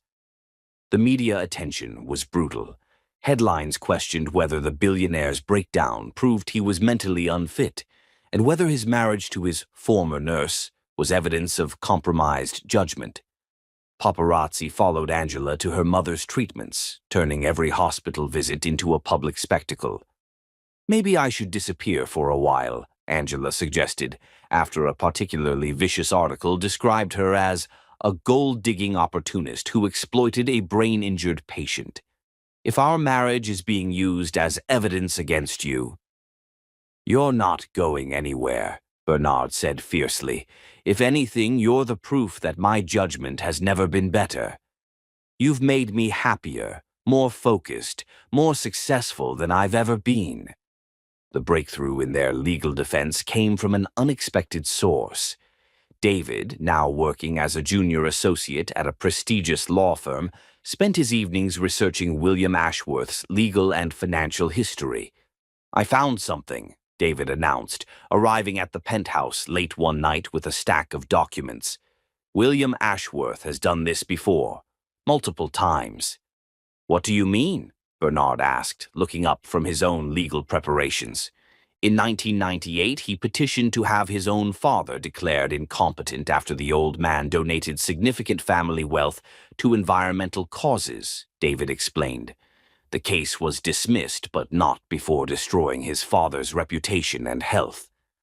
The man died 6 months later, reportedly from stress-related complications. Angela felt cold understanding wash over her. He's using the same strategy. Exactly. And in 2005, he attempted to gain conservatorship over his sister when she married someone he disapproved of, a jazz musician from New Orleans. The pattern is clear. William Ashworth uses competency challenges to control family members who make decisions he doesn't like. Armed with this information, Bernard's legal team shifted strategy.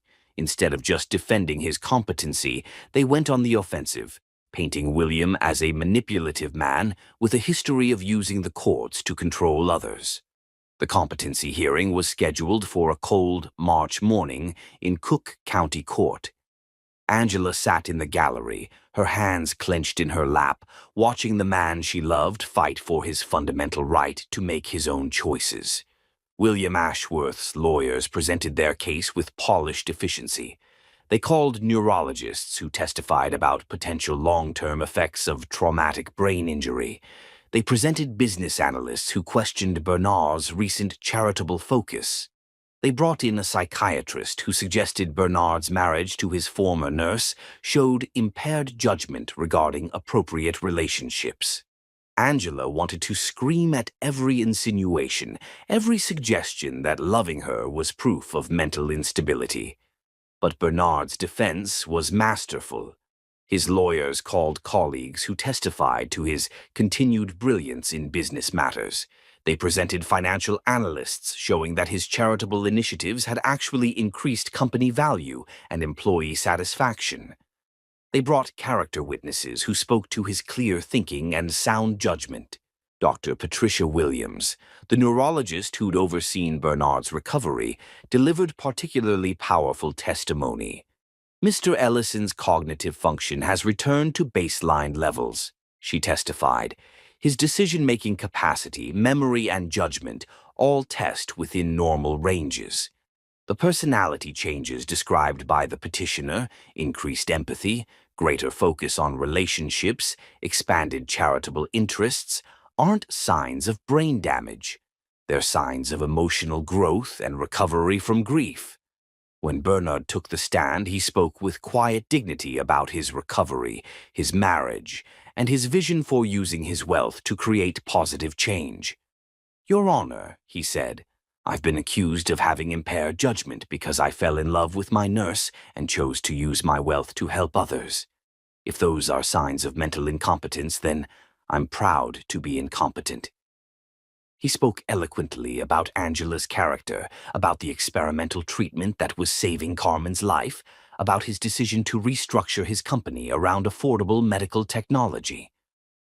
"I loved Victoria Ashworth deeply," Bernard continued, his voice steady despite the emotion. "Her death nearly destroyed me, and I spent 4 years living in an emotional wasteland.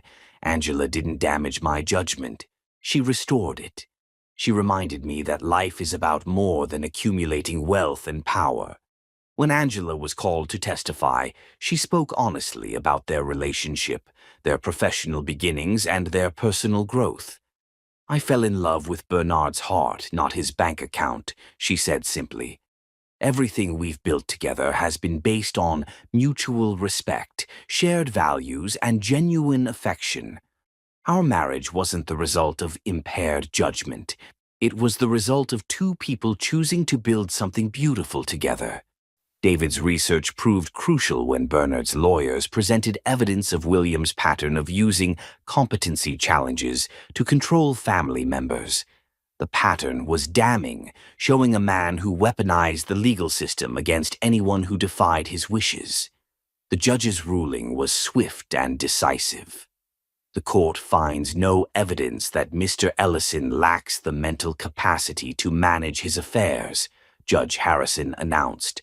The petitioner has failed to prove that falling in love, engaging in charitable work, or making business decisions based on personal values constitutes mental incompetence. This appears to be an attempt to control Mr. Ellison's choices rather than protect his welfare. The ruling went further, ordering William Ashworth to pay Bernard's legal costs and issuing a restraining order preventing future frivolous competency challenges. Outside the courthouse, Bernard pulled Angela into his arms, both of them crying with relief and exhaustion. "It's over," he whispered into her hair. "William Ashworth has played his last card and lost. We're free to build our life without interference." That evening, they celebrated quietly with Carmen, David, and their closest friends. Carmen looked radiant and healthy, her treatment progressing so well that Dr. Chen had begun discussing remission timelines. David had been offered a permanent position with Bernard's legal department after his brilliant research work. "I have an announcement," Bernard said, raising his champagne glass.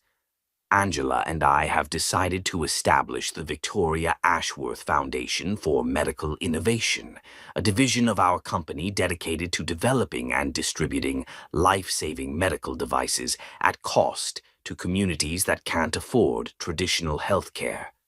The room fell silent as everyone processed the significance of naming the foundation after Victoria. "You're honoring her memory," Carmen said softly, tears in her eyes. "Victoria would have loved the idea of using medical technology to help people who need it most," Bernard replied. "And it feels right to ensure her legacy is about saving lives, not controlling them." Elizabeth Ashworth had attended the court hearing, sitting in the back row with the expression Angela couldn't read.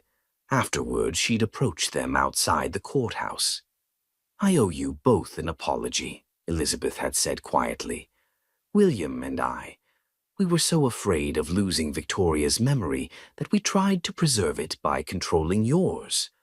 But watching you together, seeing how you've honored her memory through your charitable work, I realize we were wrong." She'd turned to Angela directly. "My behavior toward you was inexcusable. Victoria would be ashamed of how I treated the woman who brought happiness back to Bernard's life."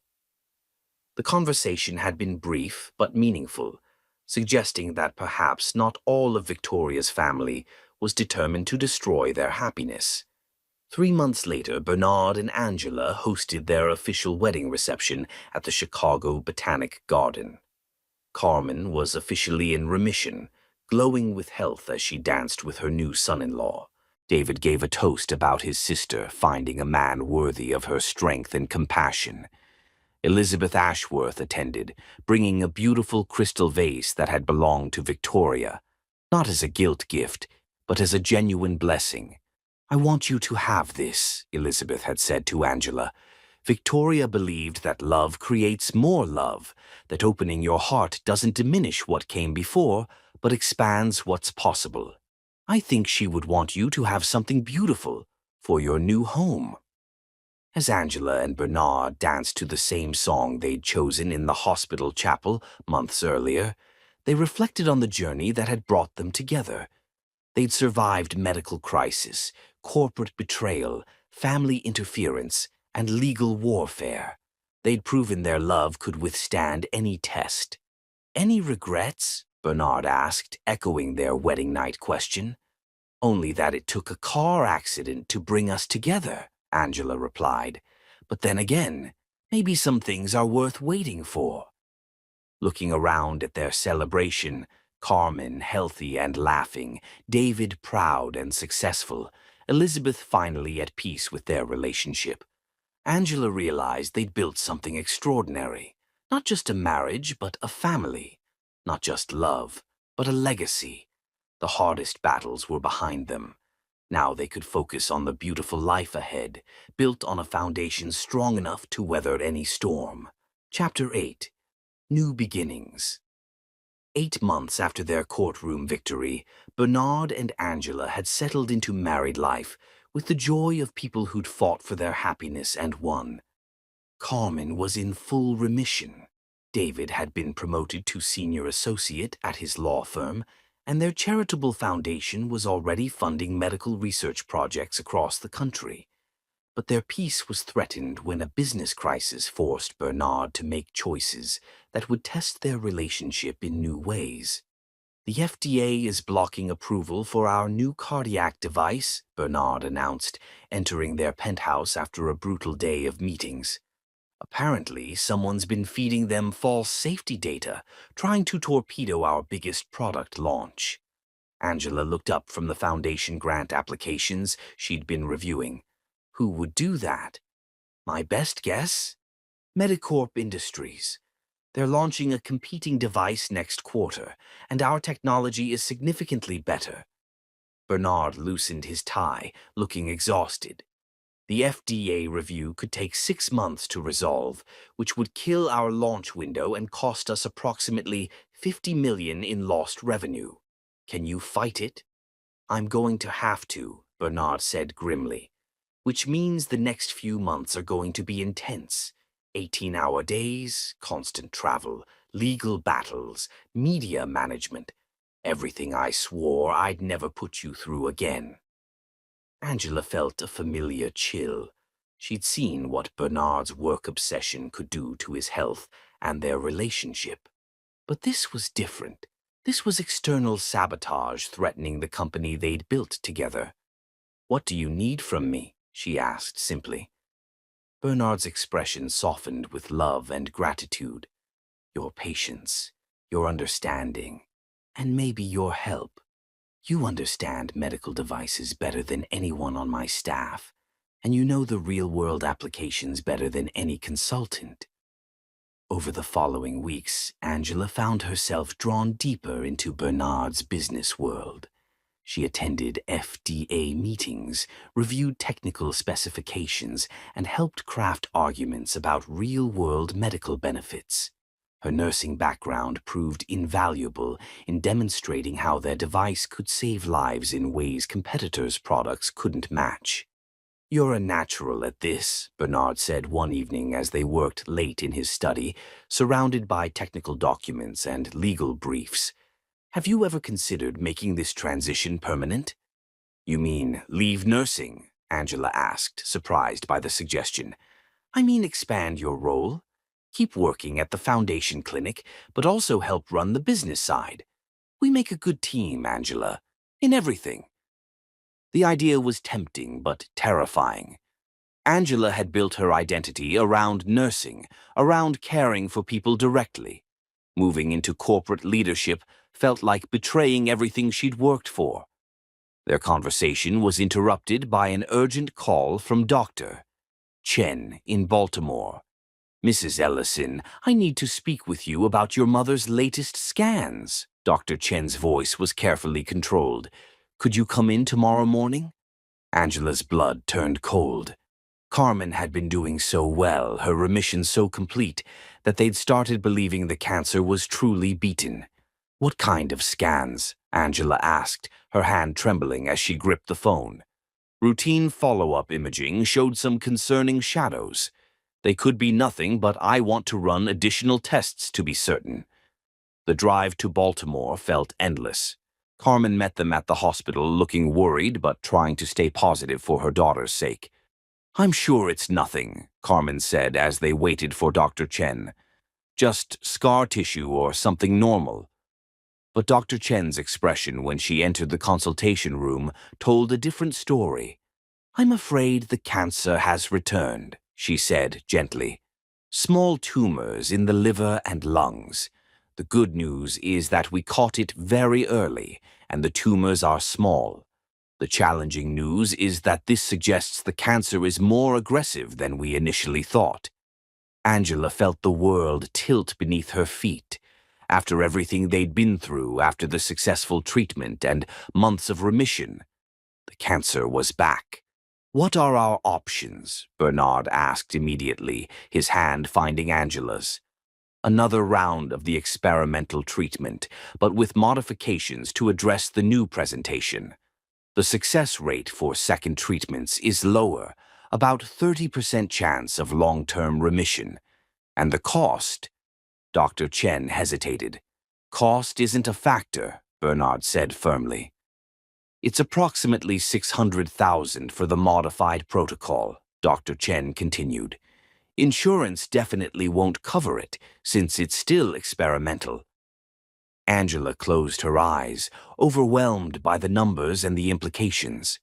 $600,000 on top of the $400,000 Bernard had already spent. $1 million total to save her mother's life. We'll do whatever it takes, Bernard said without hesitation. Later that evening, as Carmen began preparation for her second round of treatment, Angela and Bernard walked through the hospital corridors where they'd first fallen in love. I can't ask you to spend another $600,000, Angela said quietly. You're not asking. I'm offering, Bernard replied. Angela, we have more money than we could spend in 10 lifetimes. If I can't use it to save the people we love, what's the point of having it? But what if the treatment doesn't work this time?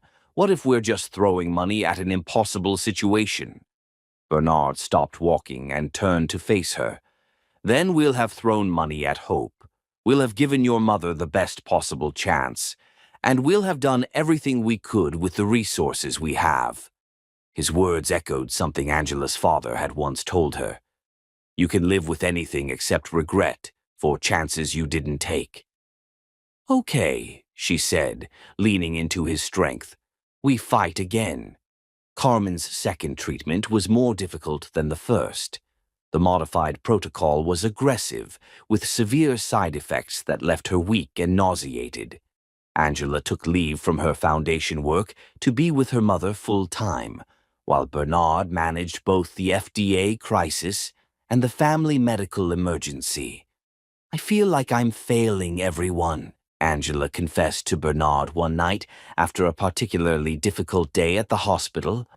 I can't help you with the business crisis. I can't make my mother feel better. I can't seem to do anything right. You're keeping our family together, Bernard said, pulling her into his arms. You're being the daughter your mother needs and the wife I rely on. That's not failing. That's heroic. 3 weeks into Carmen's treatment, Bernard received the news they'd been waiting for. The FDA had cleared their cardiac device for approval after finding evidence that Medicorp had indeed submitted false safety data to regulators. Medicorp faced federal investigation while Bernard's company prepared for their successful product launch. We won, Bernard announced, calling Angela from his office. FDA approval, Medicorp in trouble, and our device launches next month as planned. That's wonderful, Angela said, genuinely happy despite her exhaustion. There's more, Bernard continued. The FDA was so impressed with our safety protocols and real-world testing that they want to fast-track approval for 3 other devices in our pipeline. Angela, your input on the medical applications was crucial to this victory. But Angela's attention was divided. Through the hospital room window, she could see Dr. Chen approaching with test results that would determine her mother's future. Bernard, I have to go. Dr. Chen is here with Mom's latest scans. I'm on my way, Bernard said immediately. Dr. Chen's smile when she entered Carmen's room told them everything they needed to know before she spoke. The tumors are gone, she announced with obvious joy. Completely gone. Not shrunk, not reduced, eliminated. Mrs. Morris, you are officially in remission again. Carmen burst into tears of relief, while Angela felt her knees give out. Bernard arrived just in time to catch her as she collapsed with emotional exhaustion and overwhelming gratitude. It worked, Angela sobbed into his chest. She's going to be okay. We're all going to be okay, Bernard said, holding both the women he loved most in the world. 6 months later, Angela had made her decision about her professional future. She would split her time between direct patient care at their foundation clinic and strategic oversight of their charitable medical initiatives. It wasn't abandoning nursing, it was expanding her ability to help people on a larger scale. Co-founder and medical director of the Victoria Ashworth Foundation, Angela said, reading her new business cards. It has a nice ring to it. Co-founder and wife of Bernard Ellison, Bernard corrected, pulling her into his arms. That has an even better ring. Their life had found a sustainable rhythm, meaningful work, deep love, family health, and financial security used for good purposes. They'd proven that wealth could be a tool for healing rather than just accumulation, that business success could be measured in lives saved rather than just profits earned. What's next for us? Angela asked one evening as they sat on their terrace, watching the Chicago skyline glitter in the distance. Everything, Bernard replied simply. Whatever comes next, we face it together. But what came next would test them in ways they'd never imagined. A pregnancy that would bring both incredible joy and life-threatening danger, challenging everything they thought they knew about love, survival, and the price of happiness. Their greatest adventure was still ahead of them. Chapter 9. Wedding and New Life. 1 year after their hospital wedding, Bernard and Angela celebrated their first anniversary by renewing their vows at the Chicago Botanic Garden in a ceremony that was everything their impromptu marriage hadn't been. Elegant, planned, and surrounded by everyone they loved. Carmen walked Angela down the aisle, radiant with health and glowing with pride in her daughter. David served as Bernard's best man, while Elizabeth Ashworth attended as an honored guest, having evolved from adversary to ally over the months of legal battles and personal growth. A year ago, we promised to love each other through whatever storms might come, Bernard said during his renewal vows. We had no idea how literally those storms would test us. But standing here today with your mother healthy and our future bright, I can promise you that every challenge only made me love you more. Angela's vows spoke of partnership, growth, and building a life that honored both their dreams while serving something larger than themselves. As they exchanged new rings, elegant platinum bands that replaced the simple ones from the hospital gift shop, their love felt deeper and more certain than ever. Their reception was held in the conservatory, surrounded by tropical blooms and the warmth of people who'd supported them through their darkest moments. Bernard's toast brought tears to every eye as he thanked their guests for believing in their love when others had tried to destroy it.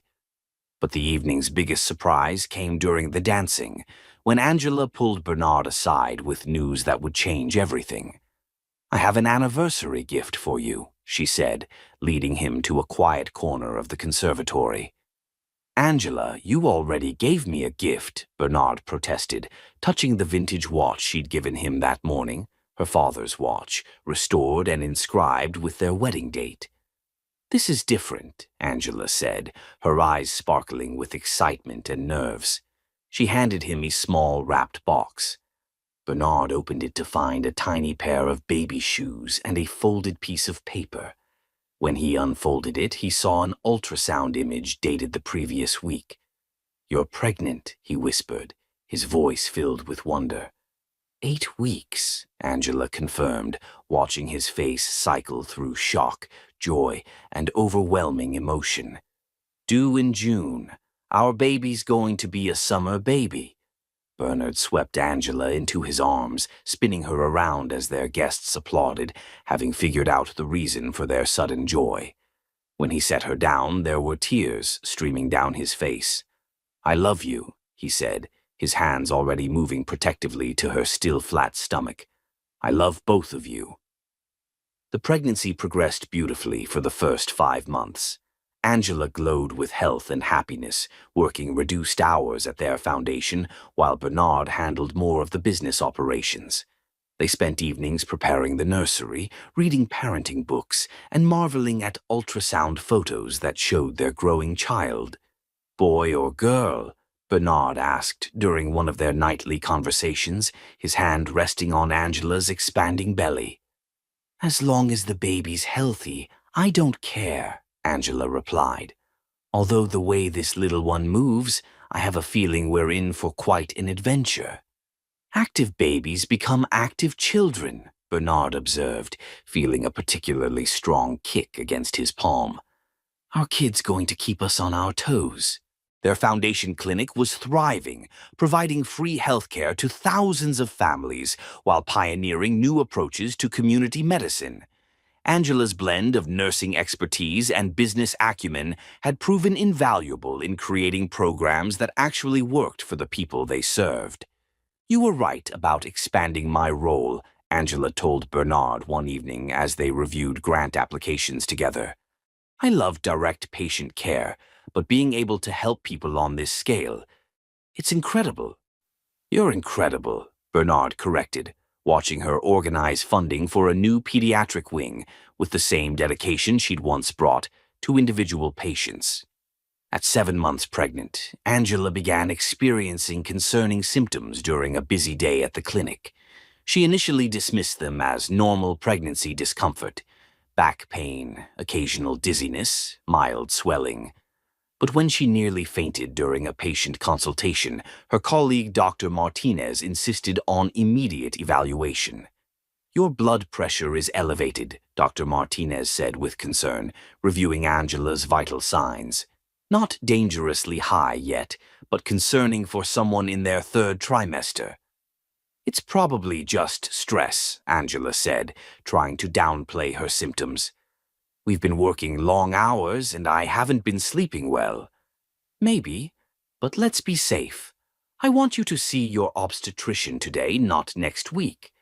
Dr. Patricia Williams, the perinatologist overseeing Angela's pregnancy, took one look at her test results and ordered immediate hospitalization for monitoring.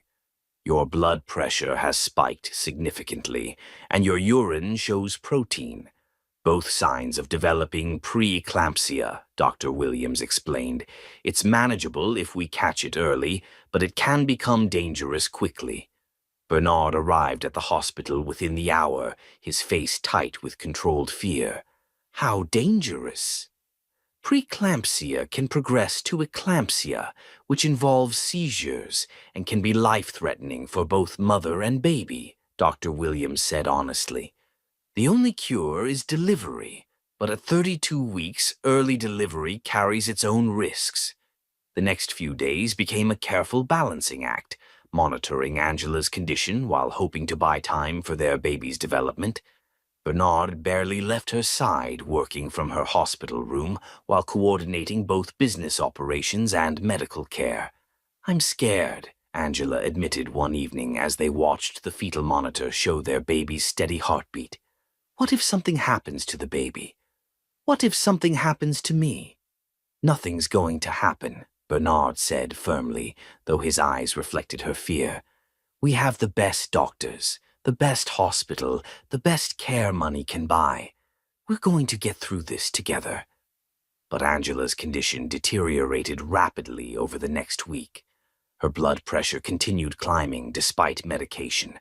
Her liver enzymes became elevated, and she began experiencing severe headaches that indicated the preeclampsia was progressing to its most dangerous stage. "We need to deliver today, Doctor," Williams announced after reviewing Angela's latest test results. "Her condition is becoming critical, and waiting any longer puts both of them at serious risk." "But it's only 33 weeks, Angela protested weakly. "Is the baby ready?" "Babies born at 33 weeks have excellent survival rates with our NICU team," Dr. Williams assured her. and staying pregnant any longer might not be survivable for you."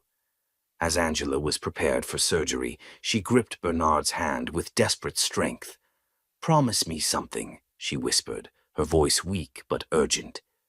"Anything," Bernard replied, bringing her hand to his lips. "Promise me that if something happens, if you have to choose, you'll choose the baby. Our child needs a father."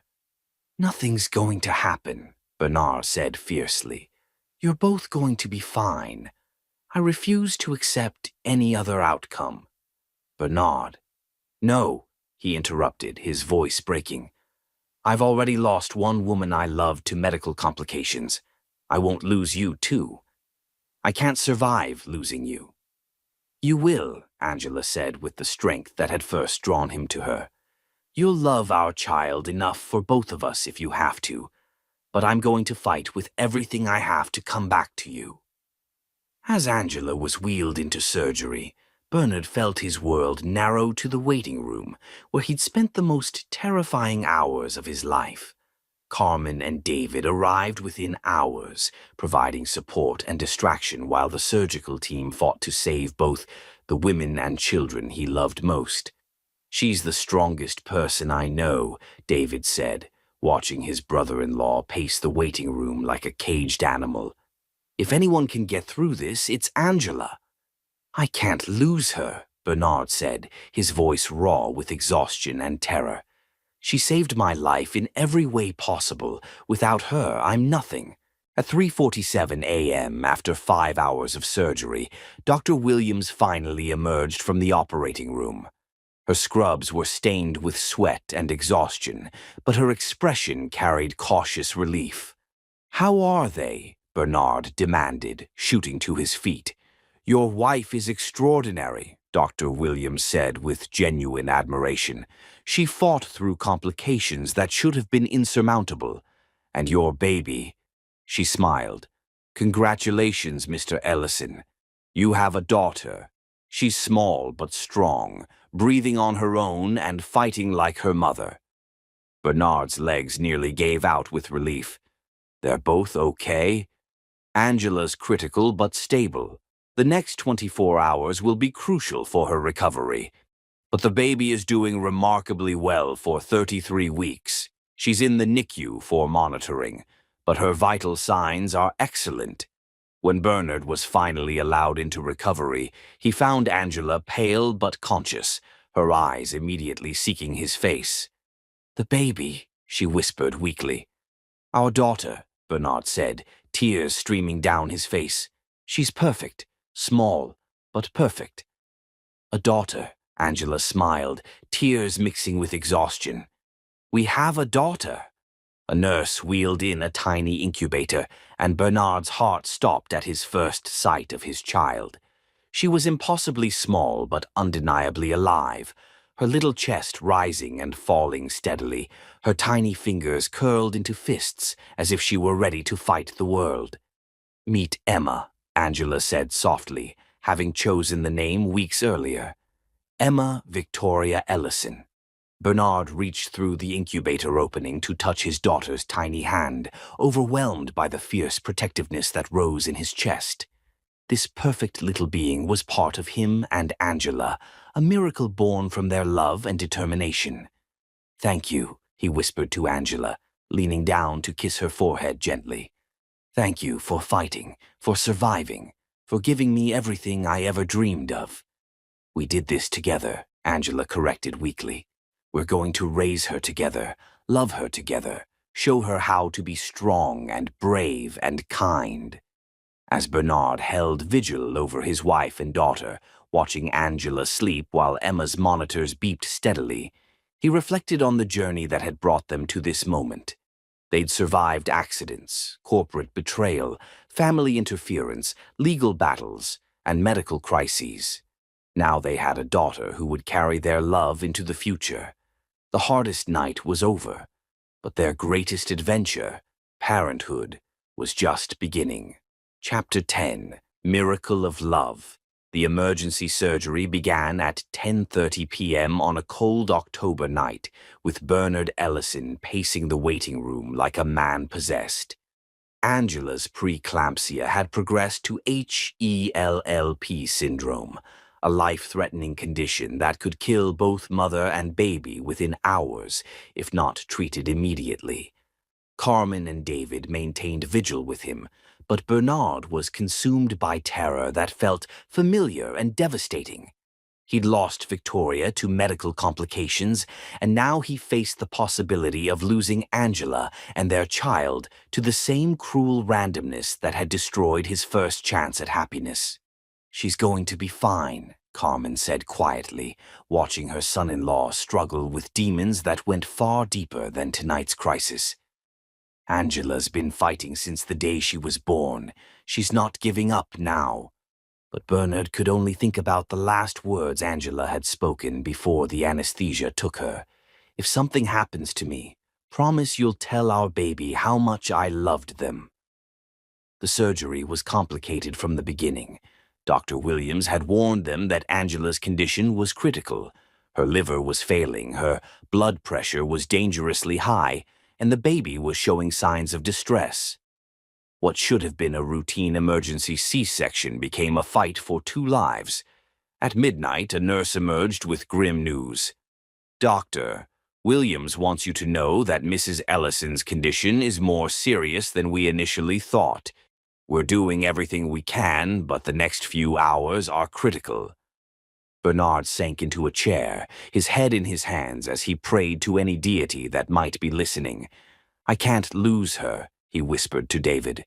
"I barely survived losing Victoria, and that was when I thought I could protect myself by never loving anyone again.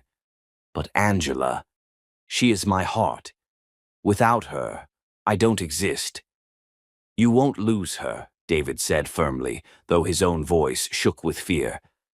"Angela's too stubborn to die. She's got too much to live for." At 2 a.m., Dr. Williams emerged from surgery, looking exhausted and concerned.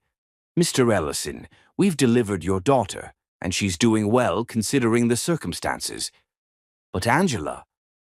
Bernard's world stopped. "What's wrong?" "Her blood pressure spiked dangerously during delivery, and we're struggling to control massive bleeding. We've had to call in additional specialists. The next hour is critical." "Can I see the baby?" Bernard asked, needing something to hold on to. Dr. Williams nodded, leading him to the NICU where a tiny figure lay in an incubator, surrounded by monitors and tubes but breathing steadily. She was impossibly small but perfect, with Angela's delicate features and what looked like it would be Bernard's dark hair. "She's beautiful," Bernard whispered, touching the incubator glass. "Fight for your mama, little one. She needs to wake up and meet you."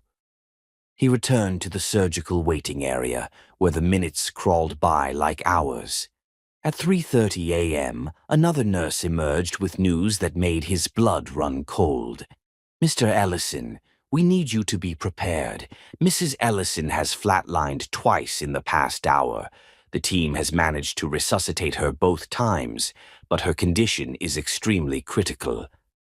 Bernard felt his world shatter. After everything they'd survived, after all the love they'd built, Angela was slipping away from him just as Victoria had. The irony was devastating. Both women he'd loved dying from medical complications, despite having access to the best care money could buy. "I need to tell her something," Bernard said desperately. "I need her to know—" "She can't hear you right now, sir," the nurse said gently. "But sometimes they say that loved ones can sense when family is near." Bernard was allowed into the OR observation area, where he could see the surgical team working frantically over Angela's still form. Machines beeped and whirred, monitors showed erratic patterns, and doctors moved with urgent precision around the woman who'd become his entire world. "Fight, my love," he whispered against the glass. "Come back to me. Come back to our daughter. We need you. I need you." At 4:15 a.m., the surgical activity suddenly intensified. Bernard watched in terror as more doctors rushed into the OR, their movements becoming even more urgent. Dr. Williams emerged 20 minutes later, her scrubs soaked with sweat and her face showing exhaustion mixed with something that looked like surprise. "Mr. Ellison," she began, and Bernard braced himself for the worst news of his life. "Your wife?" Dr. Williams paused, shaking her head as if she couldn't believe what she was about to say. "Your wife is remarkable. She fought through complications that should have been fatal. We lost her 3 times on that table, but she fought her way back each time." Bernard's legs nearly gave out. "She's alive?" "She's alive. Critical but stable. But Mr. Ellison, there's something else." Dr. Williams's expression shifted to wonder. "During the surgery, when we were trying to control the bleeding, we discovered something unexpected. Angela was carrying twins." "Twins?" Bernard's world tilted. "The second baby was perfectly positioned behind the first, which is why all our ultrasounds missed him. We've successfully delivered both children, a daughter and a son. They're small but incredibly strong, just like their mother." Bernard's knees gave out completely. David caught him as he collapsed, sobbing with relief so intense it felt like rebirth. After 5.5 hours of surgery, after watching Angela die and return to life 3 times, he had his wife and 2 children, a family he'd never dared dream possible. "Twins," he whispered through his tears. "We have twins. Your son and daughter are in the NICU, both breathing on their own and showing excellent vital signs for 33 weeks. Dr. Williams continued. "And Angela, she's asking for you."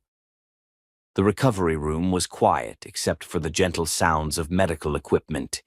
Angela lay pale against white sheets, looking fragile but conscious, her brown eyes tracking to Bernard the moment he entered. "Hey," she whispered, her voice hoarse from the breathing tube. "Hey yourself," Bernard replied, his voice breaking as he approached her bed. "How are you feeling?" "Like I got hit by a truck," Angela admitted with a weak smile. "But alive. We're all alive." "We have twins," Bernard said, taking her hand carefully. "A daughter and a son." "Twins?" Angela's eyes widened with wonder. "How is that possible?" Dr. Williams said the boy was hiding behind his sister, perfect positioning that fooled every ultrasound. Bernard's voice was thick with emotion. "They're both beautiful, both strong, both fighting like their mother." Tears streamed down Angela's face. "I'm sorry I scared you. I know you've lost too much already." "You didn't lose anything," Bernard said fiercely, bringing her hand to his lips. "You gave me everything. You gave me our family, our future, our forever." 2 nurses wheeled in tiny incubators, and Bernard's breath caught at the sight of his children together. The daughter they'd already met lay peaceful in one incubator, while her brother, slightly smaller but equally perfect, slept in the other. Both had full heads of dark hair and the long fingers that suggested they'd inherited their father's height. "Meet Emma and James," Angela said softly, having chosen both names during their pregnancy planning. "Emma Victoria and James David." Bernard reached through both incubator openings to touch his children's tiny hands, overwhelmed by the fierce love that rose in his chest. Emma's fingers wrapped around his thumb with surprising strength, while James opened his eyes, the same intense blue-gray as his father's, and seemed to focus on Bernard's face with startling awareness. "They're perfect," Bernard whispered. "Absolutely perfect. Thank you, Angela. Thank you for fighting, for surviving, for giving me them, for giving me everything." "We did this together," Angela corrected, watching her husband fall in love with their children. "We're going to raise them together, love them together, show them how to be strong and kind and brave." "I love you," Bernard said, leaning down to kiss Angela's forehead gently before touching each baby's tiny cheek. "I love all 3 of you more than life itself." 6 months later, the penthouse had been transformed from a sterile bachelor pad into a home filled with life, love, and the controlled chaos of twin infants. Baby equipment covered every surface. Photographs of Emma and James adorned every wall, and the sound of laughter echoed through rooms that had once known only business calls and solitary meals. Angela had recovered completely from her traumatic delivery, returning to part-time work at their foundation, while Bernard handled business operations around their children's schedules. They'd found the perfect balance: professional partnership, romantic love, and devoted parenthood, all woven together into something beautiful and sustainable. Their foundation was thriving, providing free healthcare to thousands of families while pioneering new approaches to community medicine. The Victoria Ashworth Foundation had become a model for other charitable organizations, proving that business success and social responsibility could work hand in hand. But their greatest success was the family they'd built together. "Are they finally asleep?" Angela asked as Bernard emerged from the nursery, looking exhausted but blissfully content after the nightly battle of getting two 6-month-old babies to settle down. "For now," Bernard replied, pulling Angela into his arms. Emma went down easily, but James fought like his mother, determined to stay awake and see what he was missing. Angela laughed, the sound that had first captured Bernard's heart still making his pulse race. "He gets that stubborn streak, honestly. Between your determination and my independence, these children are going to be a handful." "The best kind of handful," Bernard agreed, spinning Angela slowly around their living room in an impromptu dance to music only they could hear. They swayed together in the soft glow of Chicago's lights, baby monitors crackling softly with the sounds of their sleeping children. Angela rested her head against Bernard's chest, listening to the steady heartbeat that had become her favorite sound in the world. "Do you ever think about how different our lives would be if you hadn't crashed that night?" Angela asked softly. "Never," Bernard replied immediately. "Because I can't imagine a life without you in it. You and our children are my whole world." "No regrets? Not even about the money we spend on charity instead of adding to your already obscene wealth?" Bernard's laugh was rich and warm. "The only thing I regret is waiting so long to understand what real wealth looks like." He kissed the top of her head, breathing in the scent of her hair. This woman who'd taught him that love was the greatest fortune of all. "What does real wealth look like?" Angela asked, though she already knew the answer. "This," Bernard said simply, his arms tightening around her. "You in my arms, our children sleeping safely in their cribs, a life built on love instead of ambition. This is everything I never knew I wanted, and everything I'll never stop being grateful for." As they continued their slow dance in the soft glow of city lights, both knew they'd found something rarer than success, more valuable than money, more lasting than fame. They'd found their forever in each other, and they planned to spend the rest of their lives proving that the greatest love stories aren't the ones that end with happily ever after. They're the ones that begin with it. Their love had survived every test, overcome every obstacle, and created something beautiful that would last for generations. Emma and James would grow up knowing that love could conquer fear, that family was worth fighting for, and that real strength came from vulnerability shared with the right person. This was just the beginning of their extraordinary forever, a billionaire and a nurse who'd found that the greatest wealth wasn't measured in bank accounts, but in moments like these, perfect and precious, and absolutely priceless.